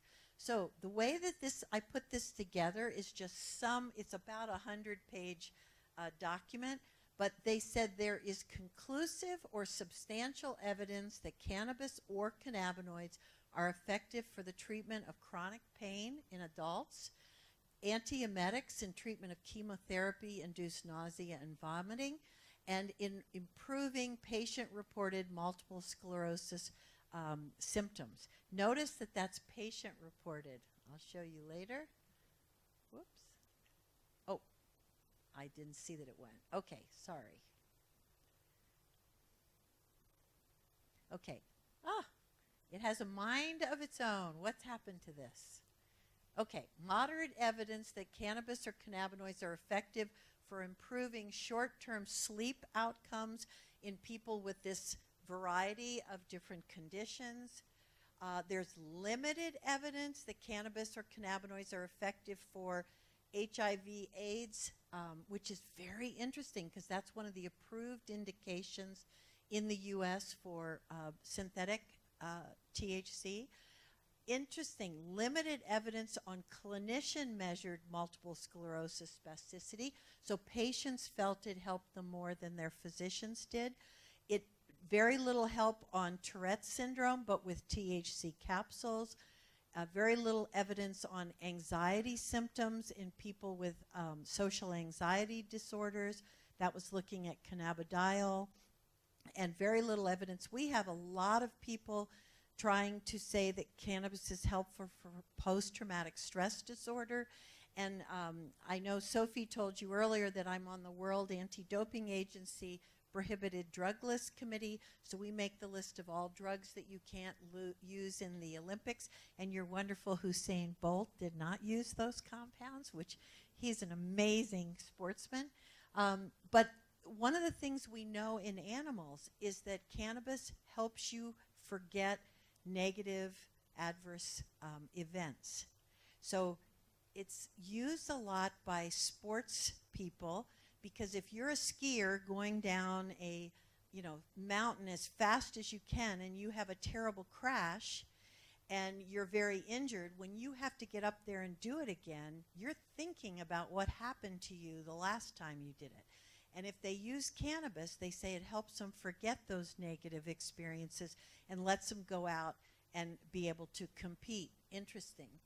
Okay, so limited evidence of a statistical association between cannabinoids and better outcomes after traumatic brain injury, like our football players, or intracranial hemorrhage. Limited evidence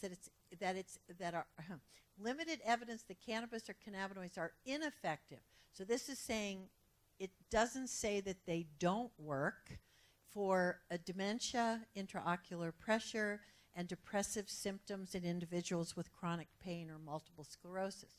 And then also not enough evidence to say one way or the other for all of these other conditions. So there's a huge amount of research we need to do to give better answers for many of these critical questions.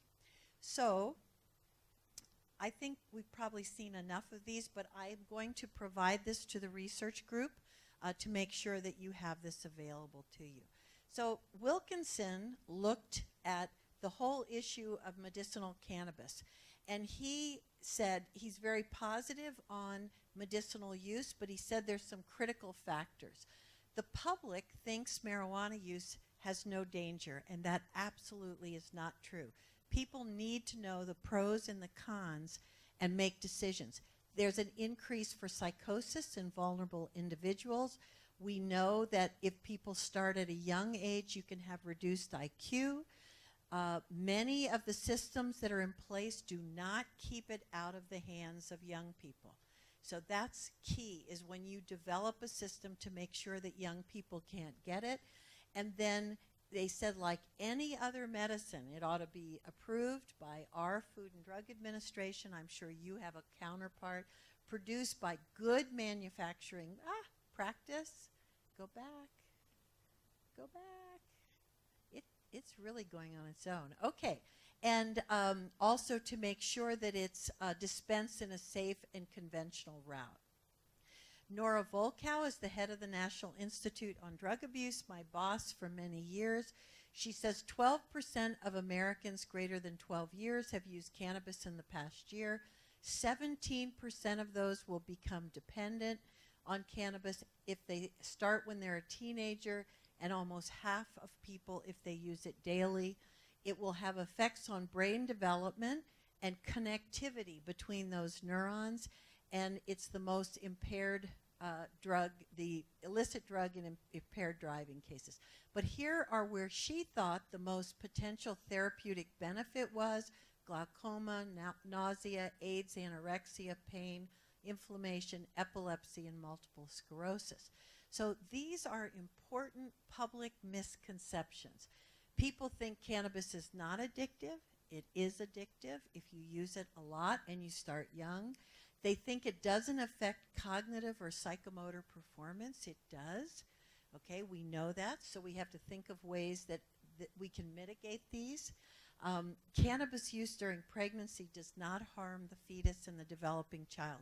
One of the most frightening aspects that's happening in the U.S. right now, there are obstetricians who are recommending to their pregnant patients to use cannabis for nausea and vomiting, when we know what it does to the developing fetus. Absolutely terrible, physicians doing that. Okay, cannabis must be safe if it's medicine. I told you that. Young people really think that. I think this is one of the most positive therapeutic issues what we could have indications is cannabidiol for seizures. We just need to do the right studies to prove that it's effective. And then another big issue, if people think, well, if you use cannabis a lot, you become tolerant to all those effects. It doesn't affect you. That is absolutely not true. You never develop 100% tolerance, and you don't develop tolerance in all cannabis effects, okay? Yes, some tolerance can develop. So where are we? So in the 1970s and 80s, we had lower cannabis potency, we had imprisonment for possession, we had greater perceived risks of use, especially among our young people. We didn't know much at all about acute and chronic effects of cannabis, and we had very little research on potential therapeutic effects. Then we come to 2017, we have much greater availability and intake of cannabis, much higher potency of cannabis than was available before. We have increased motor vehicle crashes and deaths. We have that increased potency, you know that, but I do want to tell you, think about the titration. So we have shown that people still titrate their dose. You give them a lower potency cannabis, the way in which they smoke it, they're going to get the most THC out of it they can. You give them a really potent cannabis cigarette, they're going to smoke it differently and get the amount of THC they're comfortable with. Now, I say that, and I know that to be true, and we've proven that over and over, but guess what? We didn't have dabs. Do you all know what dabs are? Okay, so they extract the cannabis plant with butane, okay, so a very strong organic solvents, and then they evaporate that out and they form what's called wax, and wax can be 80 to 90% THC. And the way they do this is they put it into a pipe, they take a torch, they light it. We've had terrible explosions, terrible burns. We've had all kinds of homes burned to the ground from this. And they take that in and think about what just the butane does to their lungs, right? It's got a lot of solvent still in it. But I can't tell you anything about whether you can titrate your dose if you're smoking wax or you're using a e-cigarette and you're doing potent extracts in there, because we've never studied how it works. And in general, they take all the drug in a single puff. So they heat it up and they take it all at once. And when you watch it, go to YouTube and look and see under wax. And the person is a heavy chronic cannabis user. He's going to try wax for the first time. He takes one puff in of all of the vapor. He falls to the ground. He has seizures. He vomits. He turns over and over out of control, and then he gets up and said it was the best high he ever had. Okay? I mean, unbelievable how this person is damaging themselves. Okay? All right, so we don't have a good infrastructure for controlling cannabis dose, composition, and contaminants. Okay, in the United States, the states that have made it legal, they are so far behind. They don't have the system worked out how they're going to do that. So I would recommend if and when you do this, you really think about all of this in place. We're playing catch up. And we know that there's a lot more possibility of therapeutic benefits and cannabis adverse effects on the brain. So we need well-controlled research on the safety and efficacy of the cannabinoid therapies. We need to produce plant medications with consistent composition and potency, or otherwise they won't be effective because it'll change from lot to lot. We need to figure out ways to administer it other than smoking. We need to improve access to medication and to the legitimate patients, but keep it out of the hands of young people where it can do the most harm. And we really need to remove the barriers that are in place for doing good research design as well. So I think I will end by saying we need to develop also biological markers of recent use, and I have done that in our lab, and I'll talk about that on Friday. We need to have evidence-based drug policy and legislation, which your leaders have talked about today. Very important is that we get this message out to the public so they can understand and know the facts and make decisions based on that. And I really think that this research will contribute to improving public health and safety. These are some of my collaborators in my lab. They are graduate students and postdoctoral fellows. And I want to thank you so much for this great honor and for all the wonderful hospitality. Thank you.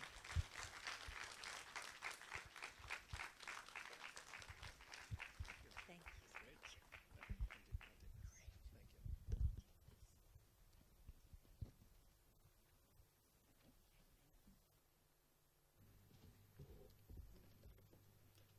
Thank you very much, Professor Eustace, for an outstanding lecture. Certainly very, very exciting stuff, very stimulating, and really helping to shape our thoughts and our agenda for the kind of work that is coming to us in our research group. As you spoke, I thought about we have a small proportion of drivers on our roads who have a challenge with lateral control. It's a swing in and out lane. And they also have a challenge with longitudinal control. So they stop suddenly. We call them taxi drivers. And I don't want to say that they're actually under the influence. But as you spoke, in fact, Professor McDonald reminded me that we actually have a study which shows that the cannabis is actually one of our leading drugs found in drivers, is the leading drug, Prof, found in drivers, that we have done some work on that and seen that here in Jamaica. So let's give Prof Eustace a round of applause again. Really very, very good paper, good presentation. Thank you very much. And we would like to now invite Dr. Romaine Edwards, who is the subcommittee chair for this ceremony, to present a gift to Professor Eustace. So I'll give you. Yes, we are overwhelmed. Actually, Professor Eustace, we would like to thank you on behalf of the Faculty of Medical Sciences for delivering such a very informative lecture on cannabis and cannabinoids that is very topical. And we'd like to present you with a very small token of our appreciation for coming all this way and delivering. No, not yet. On Friday. On Friday. Friday we'll get jerk chicken. Okay, great. All right. Thank you very much. Thank you.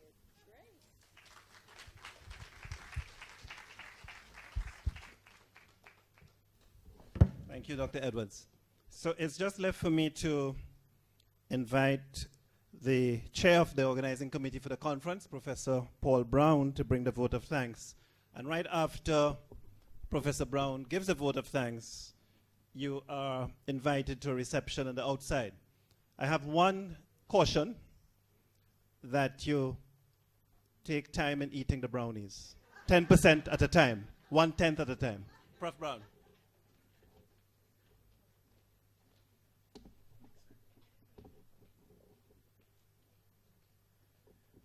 Good evening, ladies and gentlemen. Principal, PBC Dale Weber, Dean Paul, Chief Medical Officer of Health, Dr. Winston Delahaye, Professor Dr. Eustace, retired Colonel Dr. Smith, staff, students, hardworking conference organizing committee, visitors. I want to thank you for being here and for sharing with us. Before I complete this activity, I would like the dean and probably the principal to assist with the presentation. I think both of the awardees came in. Yes? So we want to celebrate with them. Nurse Binns Watson.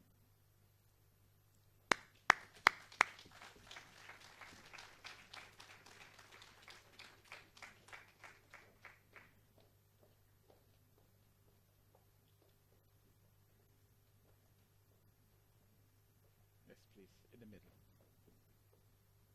And the citation was read in your absence, nurse, and we want to celebrate with you.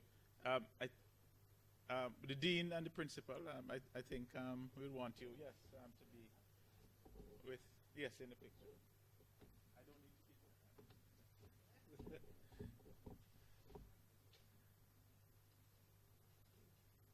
to Okay, congratulations, Nurse Binns Watson. Well done. And Nurse Briscoe Nelson.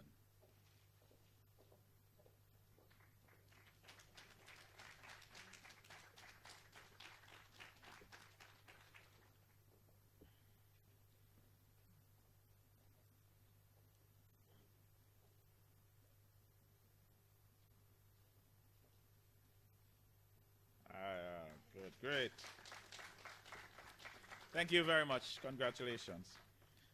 We want to express our thanks to Dr. Christine Walters on that beautiful rendition of the national anthem, and something that we probably could consider as the theme song for our conference, Climb Every Mountain.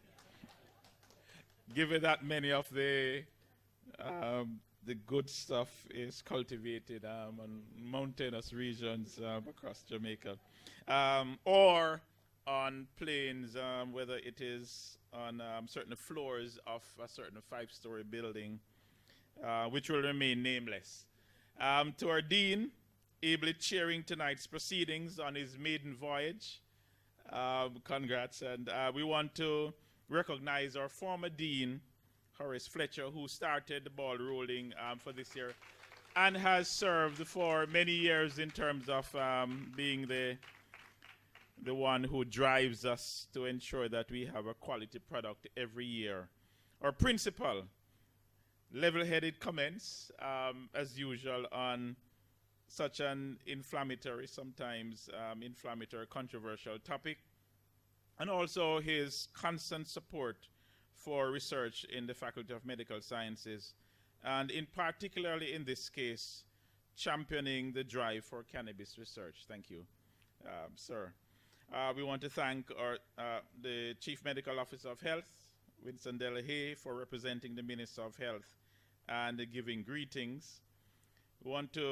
We added our congratulations to the Sir Kenneth Standard awardees who embody the spirit and ideals of Sir Ken.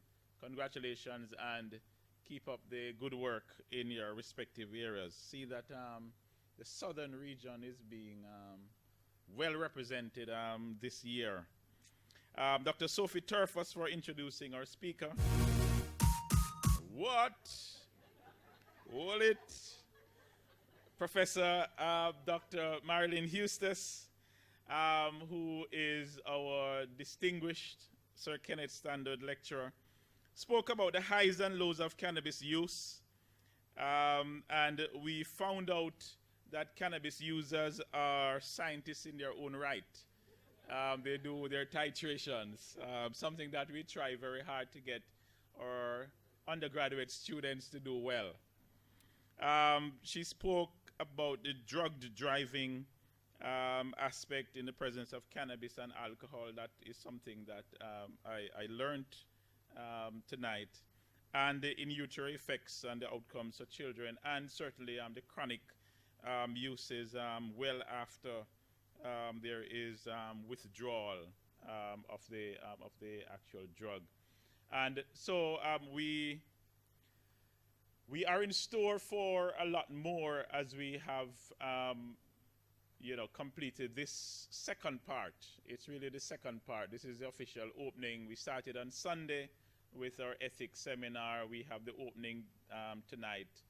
We will have the scientific sessions on tomorrow starting at 8 o'clock with registration, 8:30 for presentations, which showcase the research in the faculty. And there is one section of the meeting tomorrow which will be geared towards cannabis in the community, looking at some of the things that have been studied so far in the Faculty of Medical Sciences, and certainly drawing on the experience of faculty. On Friday, we'll have the workshops looking at the breadth of cannabis, the opportunities, some of which were discussed tonight. What are some of the legal impediments, some of the things that are happening in society, and the psychiatric, the monies that are there to be made. And so on Friday, we hope that this will be, as we have built it, the premier discussion on cannabis across the region, where we pull together all of these stakeholders together so that we can have meaningful discussion. And as Professor Hustis has indicated, we expect that a lot of good stuff will emanate, not just in the ether or, will stay in the brain over long periods, but, we will see the fruits of these efforts in the years to come. So we invite you to join us for tomorrow and Friday as we continue this 26th annual research conference and workshop. This year, cannabis and cannabinoids. Thank you, and join us outside for reception. Thank you.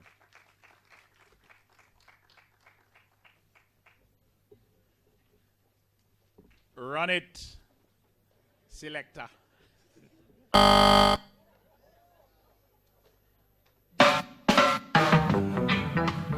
The other day I was in California, me and my brethren a drive on the highway when some police come our way and said, pull over on the hard shoulder. The officer said to my brethren, do you have any marijuana in the car? My brethren said, yes, officer, I do. I have an ounce or two. Then he showed the officer a card, and the officer said, okay, be on your way and have a good day. Me said to my brethren, what kind of card that? You a diplomat? Him said, no, Maccabee, it's my medical marijuana card for my asthma. You see, as soon as me reach back in England, me go to the doctor. Me said, doctor, give me the card like the doctor, them abroad. Me say, me want a medical marijuana card. And the medicine we hold in a high regard. Me say me want a medical marijuana card. Me say it good for the asthma, multiple sclerosis, and it good for the cancer. Good for migraine and it good for glaucoma. Good pain reliever and the stress of myeloma. Well anyway, me say me go to the doctor. Me tell him about the medical marijuana. Me tell him about the card in California. Them have it in America or coming on ya. Well anyway, doc, you see me I get older, and me find me have a little pain in my shoulder. It helps me massage it and go to the sauna. Another pain reliever is the marijuana. You know say I no lie, doc, you know me I no faker. Just give me the card, doctor, give me the paper. Only this morning me get this headache, yeah. Me need some medicine from Jamaica. Just give me the card like the doctor, them abroad. Me say me want a medical marijuana card. Had the medicine we hold in a high regard. Me say we want a medical marijuana card. Me tell him about my affliction. Then he get the pen and him a write the prescription. Don't give me no pill, doctor, that is addiction. Me really want the herb, but me no want the conviction. The doctor tell me say him know the herb or the cure, man. We have some in the chemist, but don't tell no one.